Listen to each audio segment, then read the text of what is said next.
শুভেচ্ছা সকলকে। চিলেকোঠার আজকের পর্বে আমরা হুমায়ুন আহমেদের একটি জনপ্রিয় উপন্যাস পাঠ করব।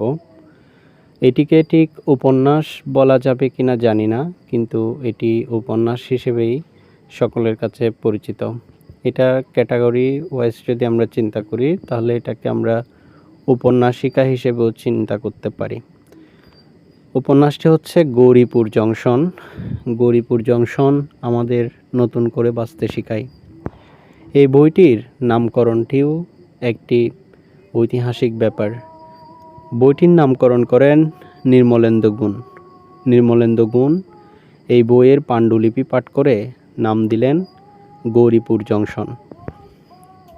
মনে হচ্ছে কানের কাছে কেউ শীষ দিচ্ছে। শীষের শব্দে জয়নালের ঘুম ভেঙে গেল। সে মনে মনে বলল, বিষয় কি? কুনহালার পুঁতে মনে মনে বলা কথাও সে শেষ করল না। মনের কথা দীর্ঘ হলে ঘুম ছুটে যেতে পারে। ইদানিং তার কি যেন হয়েছে। একবার ঘুম ভেঙে গেলে আর ঘুম আসে না। জয়নাল তার হাত পা আরও গুটিয়ে নিল। তবু শীত যাচ্ছে না। মনে হচ্ছে সে শুয়ে আছে বড় একটা বরফের চ্যাঙের উপর, অথচ সে শুয়ে আছে কাপড়ের একটা বস্তার উপর। কম্বলটাও দুবাজ করে গায়ের উপর দেয়া, মাথা কম্বলে ঢাকা। কাজেই যে উষ্ণ নিঃশ্বাস সে ফেলছে, সেই উষ্ণ নিঃশ্বাসও কম্বলের ভিতরে আটকা পড়ে থাকার কথা। তবু এত শীত লাগছে কেন? শীতের চেয়েও বিরক্তিকর হচ্ছে কানের কাছে শীষের শব্দ। বিষয় কি? কম্বল থেকে মাথা বের করে একবার কি দেখবে? কাজটা কি ঠিক হবে? কম্বলের ভেতর থেকে মাথা বের করার অর্থই হচ্ছে এক ঝলক বরফ শীতল হাওয়া কম্বলের ভেতর ঢুকিয়ে নেওয়া। এছাড়াও বিপদ আছে। মাথা বের করলে এমন কিছু হয়তো সে দেখবে যাতে মনটা হবে খারাপ। বজলু নামের ৮-৯ বছরের ছেলে কদিন ধরে স্টেশনে ঘুরঘুর করছে। শীতের কোনো কাপড়, এমনকি একটা সুতির চাদর পর্যন্ত নেই। সন্ধ্যার পর থেকে ওই ছেলে শীতের কাপড় আছে এমন সব মানুষের সঙ্গে ঘুরঘুর করে। দেখে অবশ্যই মায়া লাগে, কিন্তু মায়াতে তো আর সংসার চলে না। মায়ার উপর সংসার চললে তো কাজই হতো। এই যে সে কম্বল গায়ে দিয়ে শুয়ে আছে, এই কম্বলও যে কেউ ফস করে টান দিয়ে নিয়ে যেতে পারে। এখনও যে নেয়নি, এটাই আল্লাহর অসীম দয়া। আবার শীষ দেওয়ার শব্দ হচ্ছে। বিষয়টা কি? নিতান্ত অনিচ্ছায় জয়নাল কম্বলের ভেতর থেকে মাথা বের করল। অস্বাভাবিক কিছু চোখে পড়ল না। রাত প্রায় শেষ হয়ে আসছে। স্টেশনের আলো ফ্যাকাশে দেখাচ্ছে। মালঘরে রাখা প্রতিটি কাপড়ের বস্তার উপর একজন দুজন করে শুয়ে আছে। এই বস্তাগুলি থাকায় রক্ষা হয়েছে। মেঝেতে ঘুমোতে হলে সর্বনাশ হয়ে যেত। জয়নাল চারিদিকে তীক্ষ্ণ দৃষ্টিতে দেখতে লাগলো। যা ভেবেছিল তাই। বজলু পায়ের কাছে কুণ্ডুলি পাকিয়ে শুয়ে আছে। তার গায়ে চটের একটা বস্তা। শীতের সময় চটের বস্তাটা খারাপ না। ভেতরে ঢুকে মুখ বন্ধ করে দিলে বেশ হয়। অল্প বয়স্কদের চেয়ে ভালো শীত বস্ত্র আর কিছুই হয় না। বড় মানুষের জন্যে অসুবিধা। বস্তার ভেতরে পুরো শরীর ঢোকে না। শীষের রহস্য এখন বের হলো। ওই হারামজাদা বজলু শীষের শব্দ করছে। কোনো অসুখ বিসুখ নাকি? জয়নাল কড়া গলায় ডাকল, এই এই। প্রচণ্ড শীতে ঘুম কখনো গাঢ় হয় না। বজলুর সঙ্গে সঙ্গে বস্তার ভেতর থেকে মাথা বের করে বলল, জি। লাথি দিয়ে মুখ ভোতা কইরা ফেলবাম। হারামজাদা, শব্দ করস কেন? বজলু কিছুই বুঝতে পারছে না। চোখ বড় বড় করে তাকাচ্ছে। শব্দ হয় কেন? কি শব্দ? সত্যি সত্যি কি একটা লাথি বসাবে? বসানো উচিত। এ হারামজাদা সারাক্ষণ তার পেছনে পেছনে ঘুরঘুর করে। এইভাবে ঘুরঘুর করলে এক সময় মায়া পড়ে যায়। গরিব মানুষের জন্য মায়া খুব খারাপ জিনিস। জয়নাল খেকিয়ে উঠল, এই হারামজাদা, নাম। জি। কথায় কথায় ভদ্রলোকের মতো বলে জি। টান দিয়ে কোন কানসিড়া ফেলামো। ছোট লোকের বাচ্চা, তুই নাম। বিস্মিত বজলু উঠে বসল। নাম? তুই নাম কইলাম। বজলু চটের ভেতর থেকে বের হয়ে এলো।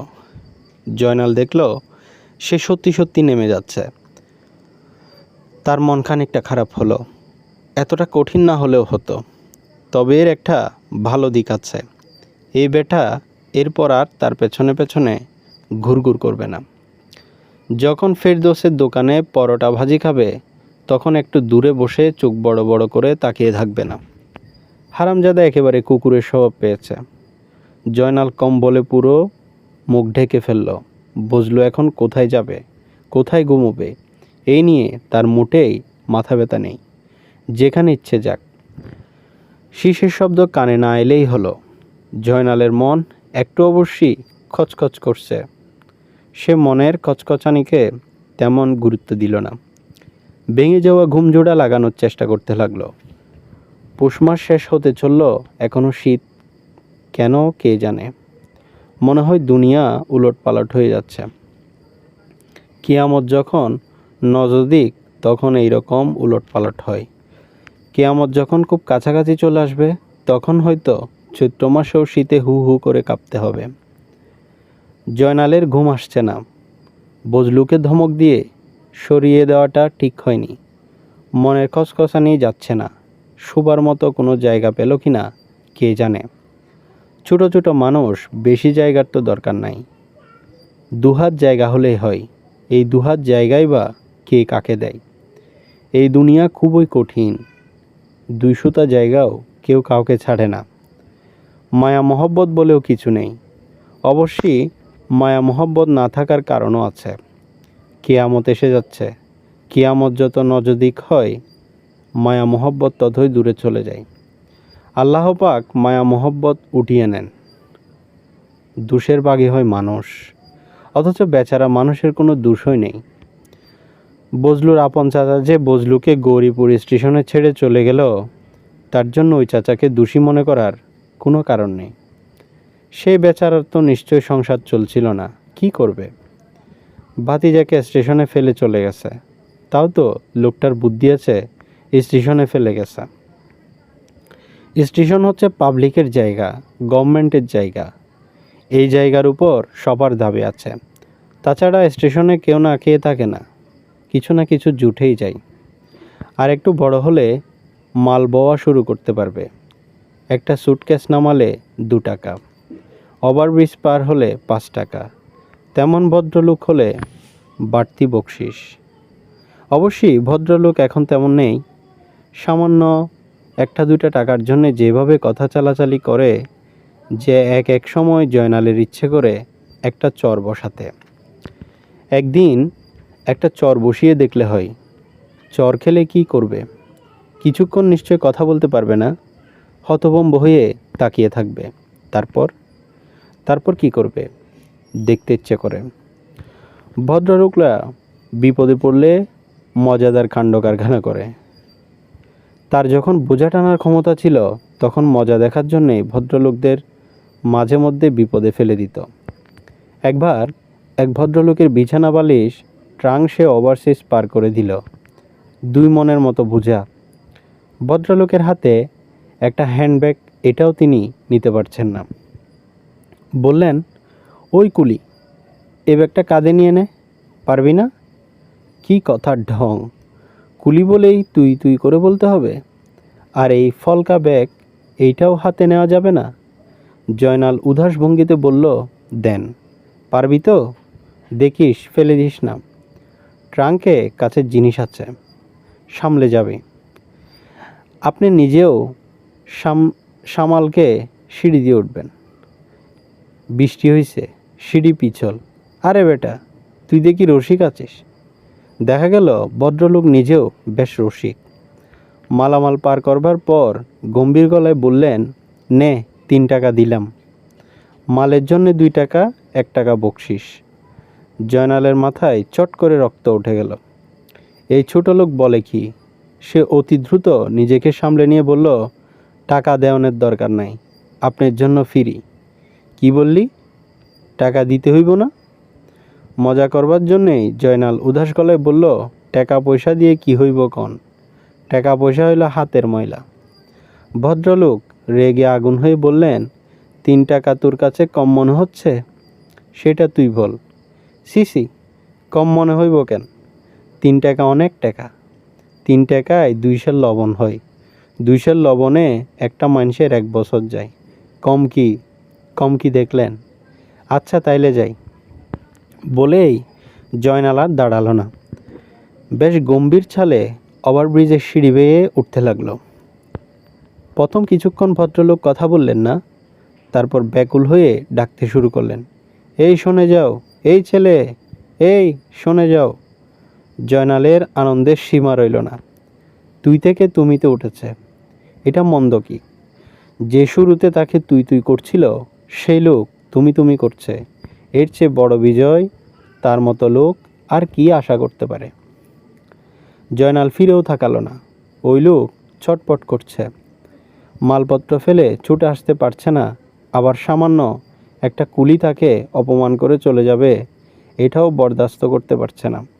ভদ্রলোকের অনেক যন্ত্রণা। একসময় এইসব মজা জয়নাল করেছে, এখন পারে না। এখন তার দশা কোমর ভাঙা কুকুরের মতো। সত্যি সত্যি তার কোমর ভাঙা। 3 মণি বস্তা আচমকা পিঠে পড়ে গিয়ে শরীর অচল হয়েছে। একটা পা শুকিয়ে দড়ি দড়ি হয়ে যাচ্ছে। পা মাটিতে ফেলা যায় না। ব্যথায় সর্বাঙ্গ কাঁপে। আল্লাহর কি অদ্ভুত বিচার! চালের বস্তা পড়ল পিঠে, পা হয়ে গেল অচল।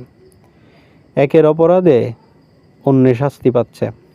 পা বেচারা তো কোনো দোষ করেনি। সকাল বিকাল দুবেলা পায়ে পেট্রোল মালিশ করলে কাজ হতো। পেট্রোল হচ্ছে বাতের মহ ঔষধ, আর তার পা যা হয়েছে তাকে এই ধরনের বাতই বলা চলে। কারণ অমাবস্যা পূর্ণিমায় ব্যথা হয়। বাত হচ্ছে একমাত্র অসুখ যার যোগাযোগ আকাশের চাঁদের সাথে। পেট্রোল জোগাড় করাই মুশকিল। বোতলে করে 3 আঙুল পেট্রোল একবার মোটর ট্যাঙ্ক থেকে নিয়ে আসলো, তার দাম পড়ল 5 টাকা। কি সর্বনাশের কথা! পেট্রোলের বদলে কেরোসিন তেল মালিশ করলে হয়, তবে কেরোসিন তেলে সেরকম দরু নেই বলে মালিশের সঙ্গে সঙ্গে 1 চামচ করে খেতে হয়। খাওয়ার সময় নাড়ি বুড়ি উল্টে আসে, আর মুখ থেকে কেরোসিনের গন্ধ কিছুতেই যেতে চায় না। অনেক দিন পায়ে পেট্রোল বা কেরোসিন কিছুই দেওয়া হয় না বলে পায়ের অবস্থা আরও খারাপ হয়েছে। সারাক্ষণ যন্ত্রণা করে। তবে গত 2 দিন কোনো যন্ত্রণা করছে না। এটা খুব ভালো লক্ষণ। মাদারগঞ্জের পীর সাহেবের লাল সুতা পায়ে বেঁধেছে বলে এটা হয়েছে কিনা কে জানে। পীর ফকিররা ইচ্ছে করলেই অনেক কিছুই করতে পারেন, তাদের জিন সাধনা থাকে। জয়নাল মাথা থেকে সমস্ত চিন্তা ঝেড়ে ফেলে মাথাটাকে পরিষ্কার করার চেষ্টা করলো। ঘুমানো দরকার, ঘুম আসছে না। ছেলেটাকে তাড়িয়ে দেওয়া ঠিক হয়নি। মনের খসখসানির জন্যেই ঘুম আসছে না। মাদারগঞ্জের পীর সাহেবের কাছ থেকে ঘুমের জন্য একটা লাল সুতা আনা দরকার। ঘুম ভাঙলে এখন আর ঘুম আসে না, বড় যন্ত্রণা হয়েছে। জয়নাল পাশ ফিরে শুলো, আর ঠিক তখন আগের মতো শিশির শব্দ। জয়নাল কম্বলের ভেতর থেকে মাথা বের করলো। বজলু ফিরে এসেছে। আগের মতো পায়ের কাছে কুণ্ডলি পাকিয়ে শুয়েছে। মনে হয় কোথাও জায়গা পায়নি। এই বজলু, এই! শিশির শব্দ থেমে গেল। বজলু বস্তার ভেতর থেকে মাথা বের করলো। এরকম শব্দ হয় কেন? বজলু মাথা নিচু করে বসে আছে, কিছু বলছে না। শ্যামরা ভয় পেল নাকি? শীত লাগে? আয়, কম্বলের নিচে আয়। বজলু এক মুহূর্ত দেরি করলো না। জয়নাল দরাজ গলায় বলল, এরপর থাইকা আমার সাথে ঘুমাইস, অসুবিধা নাই। আচ্ছা। দেশ কই? সাইলতালপুর। বাবা জীবিত? না। মা? মা আছে। আবার বিয়ে হইছে? সৎবাব তোরে নাই না? না। চাচার সাথে ছিলি? হ্যাঁ। এখন চাচাও নাই না? বজলু জবাব দিল না। কম্বলের উচ্চতায় তার চোখ ভেঙে ঘুম নেমেছে। শিশের শব্দ এখন আসছে না। এরকম অদ্ভুত একটি শব্দ হয়তো সে শীতের কারণেই করত। আহা বেচারা! জয়নাল ছেলেটিকে হাত বাড়িয়ে আরও কাছে টেনে নিল। ঘুমুক, আরাম করে ঘুমুক। ট্রেনের শব্দ আসছে। এটা কোন ট্রেন? জারিয়া জানজাইলের ট্রেন নাকি? আজ মনে হয় সময় মতো এসে পড়েছে। নাকি মালগাড়ি? মালগাড়ির চলাচল এখন আর আগের মতো নেই। বিষয়টা কি মালবাবুকে একবার জিজ্ঞেস করলে হয়? জিজ্ঞেস করতে সাহস কুলায় না। মালবাবুর মেজাজ খুব খারাপ। মেজাজ খারাপ, মুখও খারাপ। যা মুখে আসে বলে ফেলে। ভদ্রলোকের ছেলে এই ধরনের গালাগাল কার কাছে শিখল কে জানে। তবে মেজাজ ভালো থাকলে এই লোক অন্য মানুষ, খোঁজখবর করে, এটা ওইটা জিজ্ঞেস করে। এই যে গরম কম্বল জয়নাল গায়ে দিয়ে আছে, এই কম্বলও পাওয়া গেছে মালবাবুর কারণে। একদিন কথা নেই বার্তা নেই একটা কম্বল তার দিকে ছুড়ে দিয়ে বলল, যা এটা নিয়ে ভাগ। হারামজাদা বান্দির ফোলা, তোরে যেন চোখের সামনে না দেখি। জয়নাল মনের গভীর আনন্দ চাপা দিয়ে সহজভাবে বলার চেষ্টা করল, আমি আবার কি করলাম? শুয়োরের বাচ্চা আবার মুখের উপর কথা বলে। চোরের ঘরের চোর, গোলামের ঘরের গোলাম। চোর বলায় জয়নাল কিছু মনে করেনি। চোর বলার হক মালবাবুর আছে। ওই তো কিছুদিন আগের ঘটনা। 10 টাকা দিয়ে মালবাবু বললেন, জয়নাল যা তো 5 কাপ চা নিয়ে আয়। কাপ ভালো করে ধুয়ে দিতে বলবি, গরম পানি দিয়া। জয়নাল টাকা নিয়ে ছুটে বের হয়ে গেল। তবে চায়ের দোকানের দিকে গেল না। তার সারাদিন খাওয়া হয়নি। সে মজিদের ভাতের দোকানে চলে গেল। ইরি চালের মোটা মোটা ভাত আর মলা মাছের ঝাল তরকারি। 10 টাকায় এত ভালো খাবার সে অনেক দিন খায়নি। মলা মাছের এরকম স্বাদের তরকারি সে এই জীবনে চাকেনি। ভাত খেতে খেতে সে ভাবছিল মজিদ ভাইয়ের পা ছুঁয়ে সালাম করে। যে এমন তরকারি রাঁধতে পারে তাকে সালাম করা যায়। মালবাবুর সামনে পরের 7 দিনে সে একবারও পড়ল না। দূরে দূরে সরে রইল। লোকটার স্মৃতিশক্তি খুবই খারাপ। 7 দিন পর তার কিছুই মনে থাকবে না, এইটাই একমাত্র ভরসা। হলোও তাই। 7 দিন পর যখন মালবাবুর সঙ্গে প্রথম দেখা হলো, তিনি গম্ভীর গলায় বললেন, কিরে তোর খোঁজ খবর নাই, কোথায় ছিলি? জয়নাল বলল, শরীরটা জুইছিল না। আপনি আছেন কেমন? কাহিল কাহিল লাগতেছে। চুপ কর হারামজাদা। আমারে কাহিল দেখায়? তোর মতো অত বড় মিথ্যুক আমি জন্মে দেখি নাই। শুয়োরের বাচ্চা সমানে মিথ্যা বলে। লাথি খাইতে মন চাই। জয়নাল হাসে। তার বড় ভালো লাগে। পরিষ্কার বোঝা যায় মালবাবুর মনটা আজ ভালো। নিশ্চয়ই অনেক মালামাল বুকিং হয়েছে। যখন প্রচুর মালামাল বুকিং হয় তখন তার মেজাজটা ভালো থাকে। ওজনের হেরফের করে মালবাবু পয়সা পান, কাঁচা পয়সা। কাঁচা পয়সার ধর্ম হচ্ছে মানুষের মন ভালো করা। সব সময় দেখা গেছে যার হাতে কাঁচা পয়সা তার মনটা ভালো। তোর পায়ের অবস্থা কিরে জয়নাল? ভালা না। চিকিৎসা করাচ্ছিস? বিনা পয়সা তো চিকিৎসা হয় না। 3 আঙুল পেট্রোলের দাম ধরেন গিয়ে 5 টাকা। পেট্রোল দিয়া কি চিকিৎসা? পেট্রোল হইল আপনার বাতের 1 নম্বর চিকিৎসা। হারামজাদা বলে কি? তুই কি মোটর গাড়ি নাকি যে তোর পেট্রোল লাগবে? এইসব চিকিৎসা কোন শুয়োরের বাচ্চা তোদের শেখায়? খারাপ তাদের মনটা থাকে ভালো। যা কিছু খারাপ মুখ দিয়ে বের হয়ে যাচ্ছে, জমে থাকছে না। ভদ্রলোকরা খারাপ কিছুই মুখ দিয়ে বলেন না, সব জমা হয়ে থাকে। তাদের জামা কাপড় পরিষ্কার, কথাবার্তা পরিষ্কার, চালচলন পরিষ্কার, আর মনটা অপরিষ্কার। এমনই অপরিষ্কার যে সোডা দিয়ে জাল দিলেও পরিষ্কার হবার উপায় নেই। এই জন্যেই কোনো ভদ্রলোক বিপদে পড়লে জয়নালের বড় ভালো লাগে।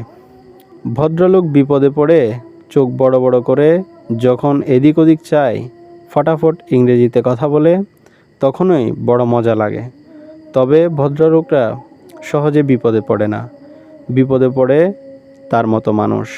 ভদ্রলোক বিপদে পড়লে বিপদ কেটে যায়, বিপদ কেটে বের হয়ে যেতে পারে। তারা পারে না। তার চেয়েও যেটা ভয়াবহ, ভদ্রলোকরা তাদের বিপদ অন্যদের উপর ফেলে দিতে পারে। 3 বৎসরের আগের ঘটনা ধরা যাক। বৈশাখ মাস, সকাল 10টায় ইয়াদ আলী তার এক নতুন সাগরেদ নিয়ে উপস্থিত। ইয়াদ আলীকে দেখেই স্টেশনে শ্বাস পড়ে গেল। ইয়াদ আলী যখন এসেছে তখন কাণ্ড একটা ঘটবে। ইয়াদ হচ্ছে সারা ময়মনসিংহের 1 নম্বর টক। যে কোনো লোককে সে গুল খাইয়ে দিতে পারে। থানার ওসিকেও সে খোলা বাজারে নিয়ে বিক্রি করে দিতে পারে। ওসি টেরও পাবে না যে সে বিক্রি হয়ে গেছে। ইয়াদ আলী অতি ভদ্র, অতি বিনয়ী, বয়স 50-এর কাছাকাছি, সুন্দর চেহারা। লোকজন বলে ইয়াদ আলী উচ্চশিক্ষিত, বিএ পাস। বিচিত্র না? হতেও পারে। ইয়াদ আলী যখন এসেছে তখন একটা অঘটন ঘটবেই। সবাই মনে মনে তার জন্য অপেক্ষা করতে লাগলো। জয়নাল জুকের মতো ইয়াদ আলীর পেছনে লেগেই রইল। আজ সে কী করে তা দেখা দরকার। ইয়াদ আলী ভৈরব লাইনের একটা গাড়িতে উঠে বসল। 2nd ক্লাস কামরা, যাত্রী বোঝাই। নতুন বিয়ে হওয়া বর কনে শ্বশুরবাড়ি যাচ্ছে। কামরা ওরাই রিজার্ভ করে নিয়েছে। শুধু এই কামরাই না, পাশের একটা কামরাও রিজার্ভ। ইয়াদ আলী গাড়িতে ওঠার সঙ্গে সঙ্গে 2-3 জন হা হা করে উঠল, রিজার্ভ রিজার্ভ। ইয়াদ আলী মধুর হেসে বলল, এটা যে রিজার্ভ সেটা জানি ভাই, জেনে শুনে উঠলাম। নামুন নামুন। নেমে যাব? গাড়ি চলার আগে নেমে যাব? শুধু একটা কথা বলার জন্য উঠেছি। কোনো কথা না, নিচে যান। এত অস্থির হলে তো ভাই চলে না। কি বলতে চাই এটা শুনেন। মসজিদ বানাবার জন্যে আমি চাঁদা চাইতে আসি নাই, আপনাদের কাছে কোনো সাহায্যও চাইতে আসি নাই। আপনারা আমাকে কি সাহায্য করবেন? আপনাদের নিজেদেরই সাহায্য দরকার। আমি একজন বয়স্ক মানুষ, আমার শরীরটাও ভালো না। সামান্য 2টা কথা বলতে এসেছি, না শুনেই আপনারা চেঁচাচ্ছেন নামুন নামুন। এটা কি ধরনের কথা? এটা কি ভদ্রলোকের কথা? আপনারা সব সময় মনে করেন ট্রেনে কেউ 2টা কথা বলতে চায় মানে ভিক্ষা চায়। ভাই, আমাকে কি ভিক্ষুক বলে মনে হয়? এই কি আমাদের শিক্ষা? এই কি? ইয়াদ আলীর মুখ দিয়ে কথার থুবড়ি বেরোতে লাগলো। বরযাত্রী হতচাকিত, কেউ কেউ খানিকটা লজ্জিত। একজন বলল, কিছু মনে করবেন না, যা বলতে চান বলুন। না, আমি কিছুই বলতে চাই না। বলার ইচ্ছে ছিল। আপনাদের দেখে ভদ্রলোক মনে হয়েছিল। ভাবছিলাম মনের ব্যথার কথাটা বলি। এই পর্যায়ে ইয়াদ আলী থরথর করে কাঁপতে লাগলো। মনে হচ্ছে সে রাগ সামলাতে পারছেন না। মুখ দিয়ে ফেনা বার হচ্ছে। ইয়াদ আলী কথা বন্ধ করে এক হাতে বুক চেপে বলল, শরীরটা যেন কেমন লাগছে। 1 গ্লাস পানি, 1 গ্লাস পানি। বলতে বলতে মাথার চক্কর দেওয়ার ভঙ্গি করে সে লম্বালম্বিভাবে কয়েকজনের গায়ে পড়ে গেল। দারুণ হইচই, সবাই চেঁচাচ্ছে পানি পানি, heart attack heart attack. Doctor কেউ আছে? ডাক্তার? এই বীর এবং হট্টগোলের মাঝে ইয়াদ আলী সাগরেদ কনের 2টি সুটকেস নামিয়ে ফেলল। নামালো সবার চোখের সামনে, কেউ তা দেখলও না। জয়নাল শুধু বলল, বেটা সাবাস। ট্রেন ছাড়ার আগ মুহূর্তে ইয়াদ উঠে বসল। বলল, শরীরটা একটু ভালো লাগছে। সবাই ধরাধরি করে তাকে নামিয়ে দিল। ঘটনার একদিন পরই দারুণ হইচই। পুলিশ এসে জয়নালের মতো যে কজনকে পেল সবাইকে ধরে নিয়ে গেল। জানা গেল ইয়াদ আলীর দল 31 ভরি সোনার অলংকার নিয়ে সরে পড়েছে। কনের কানে সামান্য দুল ছাড়া অন্য কোনো অলংকার ছিল না। সব সুটকেসে ভরা ছিল। বরের আপন মামা পুলিশের আইজি, তিনি প্রচণ্ড চাপ দিলেন। সেই চাপে গৌরীপুর স্টেশনে জয়নালের মতো সবাই গ্রেপ্তার হয়ে গেল। মজা মন্দ না, দোষ কে করে আর শাস্তি হয় কার। পুলিশের কাজ কর্মও চমৎকার, কিন্তু জিজ্ঞেস করাবার আগে খানিকক্ষণ পিটিয়ে নেবে। আরে বাবা, কিছু প্রশ্ন করো, প্রশ্নের উত্তর কি বলে মন দিয়ে শোনো, সেটা পছন্দ না হলে তারপর পেটাও। তা না, প্রথমে মার। রুলের গুথা যে এমন ভয়াবহ জয়নালের ধারণাতেও ছিল না। গুথা বসানো মাত্র বাবারে মারে বলে চিৎকার করা ছাড়া অন্য কোনো উপায় নেই। তাও ভালো, পুলিশের কারণে বাপ মার কথা মনে পড়ল। পুলিশের গুথা না গেলে মনে পড়তো না। এই দিক দিয়ে বিবেচনা করলে বলতেই হয় পুলিশ একটা সৎ কাজ করেছে, পিতামাতার কথা স্মরণ করিয়ে দিয়েছে। এতে পুলিশের কিছু সোয়াব হয়েছে বলেও তার ধারণা। মার খেলেও জয়নাল পুলিশের উপর খুবই খুশি, কারণ পুলিশ কুলি সর্দার মোবারককেও ধরেছে। শুধু যে ধরেছে তাই না, বেধড়ক পিটিয়েছে। রুলের গুথা খেয়ে হারামজাদা রক্তবমি করেছে। এত বড় একটা জওয়ান পুলিশের কাছে কেঁচোর মতো হয়ে গেছে, এটা দেখতেও ভালো লাগে। মোবারক শুধু যে কুলি সর্দার তাই না, গৌরীপুর স্টেশনের ক্ষমতাবান মানুষদের একজন। স্টেশন মাস্টারকেও তাকে সমীহ করে চলতে হয়। যদি মোবারকের সঙ্গে কখনো দেখা হয়, স্টেশন মাস্টার নরম গলায় বলেন, কি মোবারক, ভালো? 15টার মতো মালগাড়ির পুরনো ওয়াগান বিভিন্ন জায়গায় পড়ে আছে। এইসব ওয়াগানে দিব্যি সংসার ধর্ম চলছে। এক একটা ওয়াগান এক একটা বাড়ি, এই সবই মোবারকের দখলে। সে প্রতিটি পরিবার থেকে মাসে 100 টাকা ভাড়া কাটে। ভাড়ার অংশও বিশেষ স্টেশনের বড় অফিসার পায়। সিংহভাগ যায় মোবারকের পকেটে। একটা ওয়াগানে কয়েকজন দেহ অপসারণী থাকে। মোবারক তাদের তত্ত্বাবধায়ক। তার নিজের 2 বিয়ে, অতি সম্প্রতি আরেকটি বিয়ে করেছে। এক বিহারি বালিকা, নাম রেশমি। ওই বালিকার রূপ নাকি আগুনের মতো। জয়নালের মতো লোকজন, যাদের স্টেশন ছাড়া ঘুমানোর জায়গা নেই, যারা নম্বরই কুলি নয় বা তেমন কোনো কাজকর্ম যাদের নেই, তারা মোবারককে জমের মতো ভয় পায়। মোবারকের ছায়া দেখলে তাদের আত্মা শুকিয়ে যায়। সেই মোবারককেও পুলিশ ধরল এবং পুলিশের গুথাকে সে রক্তবমি করল, এবং এই আনন্দের কাছে নিজের মার খাওয়ার ব্যথা কিছুই না। দারোগা সাহেব যখন জয়নালকে বললেন, তুই কি জানিস বল। জয়নাল বলল, হুজুর, মা বাবা কথার কথা হিসেবে বলা। খাকি পোশাক পরা সবাইকে ঘন ঘন হুজুর, মা বাবা বলতে হয়।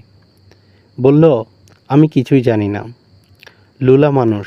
এই দেখেন ঠ্যাঙের অবস্থা, আমার লড়নের শক্তি নাই। নিঃশ্বাস নেওয়ার জন্যে থামতেই দারোগা সাহেব রুল দিয়ে কোক করে পেটে আরেকটা গুঁথা দিয়ে বললেন, একজনের কাজ না, এটা হলো গ্যাংয়ের কাজ। কারা আছে এই গ্যাংয়ে বল। আবার রুলের গুঁথা। হুজুর, মা বাপ। হুজুরের সঙ্গে মিথ্যা বলবো না। কে বা কাহারা এটা করছে কিছুটা জানি না, তবে আমার মনে সন্দেহ মোবারক কিছু কিছু জানে। জয়নাল মোবারকের নামটা লাগিয়ে দিল। মোবারককে এরা সিলে ফেললে তার মনটা শান্ত হয়। চামড়া সিলে লবণ দেওয়ার ব্যবস্থা থাকলে সে নিজের পয়সায় লবণ কিনে দিত। দারোগা সাহেব বললেন, মোবারককে তোর সন্দেহ কেন শুনি? ইচ্ছে করে আরেকজনের নাম লাগাচ্ছিস, বজ্জাতের বজ্জাত। হুজুর, মা বাবা নাম লাগানোর কিছু নাই। স্টেশন কন্ট্রোল করে মোবারক। স্টেশনে কি হয় না হয় সবই তার জানানোর কথা। বাবা, তুই দেখি ইংরেজিও জানিস। স্টেশন কন্ট্রোল, কে কাকে কন্ট্রোল করে এখন দেখবি। কোন বজ্জাতের পাশায় চামড়া থাকবে না। 1 মাস পাশা রোদে দিয়ে শুকাতে হবে। 3 দিনের দিন সবাই খালাস পেয়ে গেল, শুধু মোবারক আটকা রইল। সে ছাড়া পেল 7ম দিনে। তবে যে মোবারক ছাড়া পেল সেই মোবারককে কেউ চেনে না। শুকিয়ে চটি জুতা হয়ে গেছে, সোজা হয়ে দাঁড়াতে পারে না। নিশ্চয়ই বেকায়দা জায়গায় পুলিশের রুলের গুঁথা লেগেছে। কিছু খেলেই বমি করে ফেলে, সেই বমির সঙ্গে রক্ত উঠে আসে। মালবাবু তাকে দেখে আঁতকে উঠে বললেন, আহা, কি অবস্থা করেছে। হাসপাতালে ভর্তি হয়ে চিকিৎসা করা, নয়তো মারা পড়বি। সিগন্যালবাবু বললেন, এরা এত সহজে মরে না, 2-1 দিন যাক, দেখবেন ঠিক আগের অবস্থা। সিগন্যাল বাবুর কথা ঠিক হলো না। 7 দিনেও মোবারকের অবস্থা 19-20 হলো না, আরও যেন কাহিল হলো। নতুন কুলি সর্দার হলো হাশেম, মোবারকের ঘনিষ্ঠ সাগরেদ। এই হাশেমের দলই মোবারককে খুন করলো। ইঞ্জিন শান্টিং করছিল, নির্জন জায়গা, লোকজন নেই। হঠাৎ সেই ইঞ্জিনের সামনে মোবারককে ধাক্কা দিয়ে ফেলে দেওয়া হলো। হাশেম দৌড়ে এসে স্টেশন মাস্টারকে খবর দিল। কাঁদো কাঁদো গলায় বলল, বিরাট অ্যাক্সিডেন্ট হয়েছে, মোবারক কাটা পড়েছে, শান্টিং ইঞ্জিনের নিচে পড়েছে, দক্ষিণের সিগন্যাল পয়েন্টের 10-15 হাত পিছনে। বলিস কি? নিজের চোখকে দেখা মাস্টার সাহেব। মোবারক তো নড়তেই পারে না, সে এত দূর গেল কিভাবে? মৌতে টানছে, কি করবেন কন? মৌতে টানলে না গিয়া উপায় নাই। বড়ই দুঃখের সংবাদ। হাশেম চোখে গামছা দিয়া খানিকক্ষণ কাঁদল। কান্নার ফাঁকে যা বলল তার অর্থ হচ্ছে মোবারক ভাই একটা মানুষের মতো মানুষ ছিল। তার মৃত্যুতে দুনিয়ার যা ক্ষতি হলো তা পূরণ হবার নয়। তবে হাশেম সেই ক্ষতি দ্রুত পূরণ করার চেষ্টা করল। মোবারকের তৃতীয় বউ রেশমা নামের বালিকাটিকে বিয়ে করল। রেল ওয়াগনগুলোর কর্তৃত্ব নিয়ে নিল, কেউ বাধা দিল না। হাশেম মোবারকের মতো মূর্খ ছিল না। সে একের পর এক ক্ষমতা দখল করল খুব সাবধানে, সেই সঙ্গে নিজের ক্ষমতাও বৃদ্ধি করল। মোবারক নম্বুরি কুলির সংখ্যা বৃদ্ধিতে কখনো রাজি ছিল না। হাশেম সেই কাজটিই করল। কুলির সংখ্যা বাড়ুক, যত সংখ্যা বাড়বে ততই ভালো। সংখ্যা বাড়ে মানে শক্তি বৃদ্ধি। একদিন জয়নালের কাছেও এলো। জয়নাল ভাই, নম্বুরি কুলির দরখাস্ত করেন, সবে করতেছে। জয়নাল বিব্রত ভঙ্গিতে বলল, কি যে কন, আমার কি এই ক্ষমতা আছে? একটা বালিশ হাতে নিলে মনে হয় গারো পাহাড় হাতে নিলাম। দেহেন পাউডার অবস্থা। আমার মৃত্যু সন্নিকট। আইস পাও খারাপ, কাইল ভালো হইব, অসুবিধা কি? দরখাস্ত দেন, ফরমের দাম 2 টাকা। গুন্ডা পান্ডাদের সঙ্গে বিবাদ করে লাভ নেই। দরখাস্ত দিয়ে জয়নাল 41 নম্বর কুলি। লাল শার্ট বানাতে হবে নিজের খরচায়। শার্টের বুক পকেটের নম্বর লেখা থাকবে। আরও নিয়মকানুন আছে, সেই সব নিয়মকানুন কাগজে কলমে লেখা। 1. যাত্রীগণের সহিত সদা সর্বদা ভদ্র ব্যবহার করিতে হইবে। 2. মাল পরিবহনে মন প্রতি 2 টাকা হিসাব মানিয়া চলিতে হইবে। মালের ওজন প্রসঙ্গে কোনো প্রশ্ন উঠিলে রেলওয়ে কর্মচারীদের সাহায্য নেওয়া যাইবে। 3. অবৈধ মালামাল পারাপার করা যাইবে না। কোনো মালের ব্যাপারে সন্দেহ হওয়া মাত্র রেলওয়ে পুলিশকে অবহিত করিতে হইবে। টাকার অভাবে জয়নাল লাল জামাটা বানাতে পারেনি। লাল জামা থাকুক বা না থাকুক, সে একজন নম্বুরি কুলি, এটা কম কথা না। গৌরীপুর রেল স্টেশনে ভোর হয়েছে, চারিদিকে ঘন কুয়াশা। 2 ডাউন মোহনগঞ্জ ময়মনসিংহ প্যাসেঞ্জার স্টেশনে দাঁড়িয়ে আছে। যাত্রীতে ট্রেন ঠাসা, হইচই কলবরের মধ্যে কোনো সীমা নেই। বজলু এখনও ঘুমাচ্ছে। জয়নাল বজলুকে রেখে ট্রেনের দিকে এগিয়ে গেল। দীর্ঘদিনের অভ্যাস, ট্রেন দেখলেই কাছে যেতে ইচ্ছে করে। আজ পা ফেলতে কষ্ট হচ্ছে না। ব্যাপারটা কি? সেরে যাচ্ছে। মাদারীগঞ্জের পীর সাহেব মনে হচ্ছে সহজ পাত্র না। এই বুড়ো, এই, তাকেই কি ডাকছে? তার বয়স 40ও হয়নি, এখনই তাকে বুড়ো ডাকছে। মাথার চুলগুলির জন্য এরকম হয়েছে। কোমরে ব্যথা পাওয়ার সঙ্গে সঙ্গে সব চুল পেকে গেল। আল্লাহর কি লীলা! সে ব্যথা পেল কোমরে, তার ফলে একদিকে মাথার চুল পেকে গেল, অন্যদিকে পা হলো অচল। কোমরের কিছুই হলো না। আল্লাহ তাআলার এটা কেমন বিচার! এই বুড়ো, এই! জয়নাল এগিয়ে গেল। জানালার পাশে কচি কচি মুখের একটা মেয়ে বসে আছে। তার কোলে একটি শিশু। শিশুটি তার স্বরে চেঁচাচ্ছে। মেয়েটির পাশে তার স্বামী। সে বেচারার কোলেও একটি শিশু। সেই শিশুটিও কাঁদছে, মনে হচ্ছে যমজ বাচ্চারা একসঙ্গে কেঁদে হাসে। জয়নাল বলল, কি বিষয় আম্মা? একটু পানি এনে দিতে পারবে? খাবার পানি? টিউবওয়েলের পানি আছে, ভালো পানি, এক চুমুকে শরীর ঠান্ডা। আর গরম পানি দিতে পারবে? আল্লাহ ভরসা। চায়ের দোকানে একটা টাকা দিলেই গরম পানি দিব। এই নাও, এই ফ্লাক্সটাতে গরম পানি, আর এইটাতে রেগুলার পানি, মানে ঠান্ডা পানি। গরম পানি জন্য 2 টাকা দেন আম্মা।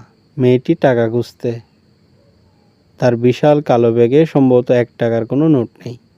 মেয়েটির স্বামী বিরক্ত গলায় বলল, তুমি পানি আনার জন্য এসব পাত্র দিচ্ছ কেন? এছাড়া আর কি দেব? আর কি আছে? মেয়েটির স্বামী ইংরেজিতে কী সব বলল, যার মানে খুব সম্ভব এই লোক পাত্রগুলো নিয়ে পালিয়ে যাবে। জয়নাল ইংরেজি বুঝে না, কিন্তু মানুষের ভাবভঙ্গি বুঝতে পারে। সে মেয়েটির স্বামীর দিকে তাকিয়ে নরম স্বরে বলল, মানুষকে এত অবিশ্বাস করা ঠিক না। লোকটি মনে হচ্ছে এই কথাই লজ্জা পেল। পাক, মাঝে মাঝে লজ্জা পাওয়া ভালো। ভদ্রলোক লজ্জা পেলে দেখতে ভালো লাগে। চোখ মুখ লাল হয়ে যায়, কথা ঠিকমতো বলতে পারে না, তোতলাতে থাকে। মেয়েটা তার কালো ব্যাগে টাকা খুঁজে পেয়েছে। সে স্বামীর দিকে কঠিন দৃষ্টি নিক্ষেপ করে দামি একটা ফ্লাক্স এবং পানি রাখার চমৎকার একটা পাত্র বাড়িয়ে বলল, ধুয়ে নিও কেমন? আচ্ছা আম্মা। তাড়াতাড়ি আসবে, আমি 5 টাকা বকশিস দেব। বাচ্চাকে দুধ খাওয়াতে হবে। জয়নাল তার খোড়া পা নিয়ে যথাসম্ভব দ্রুত এগুতে লাগলো। ঠান্ডা এবং গরম পানি নিয়ে ফিরে যাওয়ার প্রশ্নই ওঠে না। সে লাইন টপকে বাজারে চলে গেল। জিনিস দুটির জন্যে আশাতীত দাম পাওয়া গেল, 220 টাকা। চাপাচাপি করলে 250 পাওয়া যেত। যাক, যা পাওয়া গেছে তাই বা মন্দ কি? 220 টাকা, খেলা কথা না। হাত এখন একেবারে খালি। বাচ্চা দুটোর জন্য খারাপ লাগছে। আহা, অবুঝ শিশু, পেটের খিদে কাচ্ছে, তবে ওরা কিছু একটা ব্যবস্থা করবেই। তাছাড়া শিশু হচ্ছে ফেরেশতা, আল্লাহ তাআলা নিজেই এদের উপর লক্ষ্য রাখেন। খিদের ছুটে এরা বেশিক্ষণ কাঁদবে। এরও ভালো দিক আছে, চিৎকার করে কাঁদলে ফুসফুস পরিষ্কার থাকে। ক্ষয়, কাশ, হাঁপানি এসব কখনো হয় না। সব মন্দ জিনিসের একটা ভালো দিকও আছে। ঘণ্টাখানিক পর জয়নাল স্টেশনে ফিরল। ট্রেন চলে গেছে, স্টেশন ফাঁকা।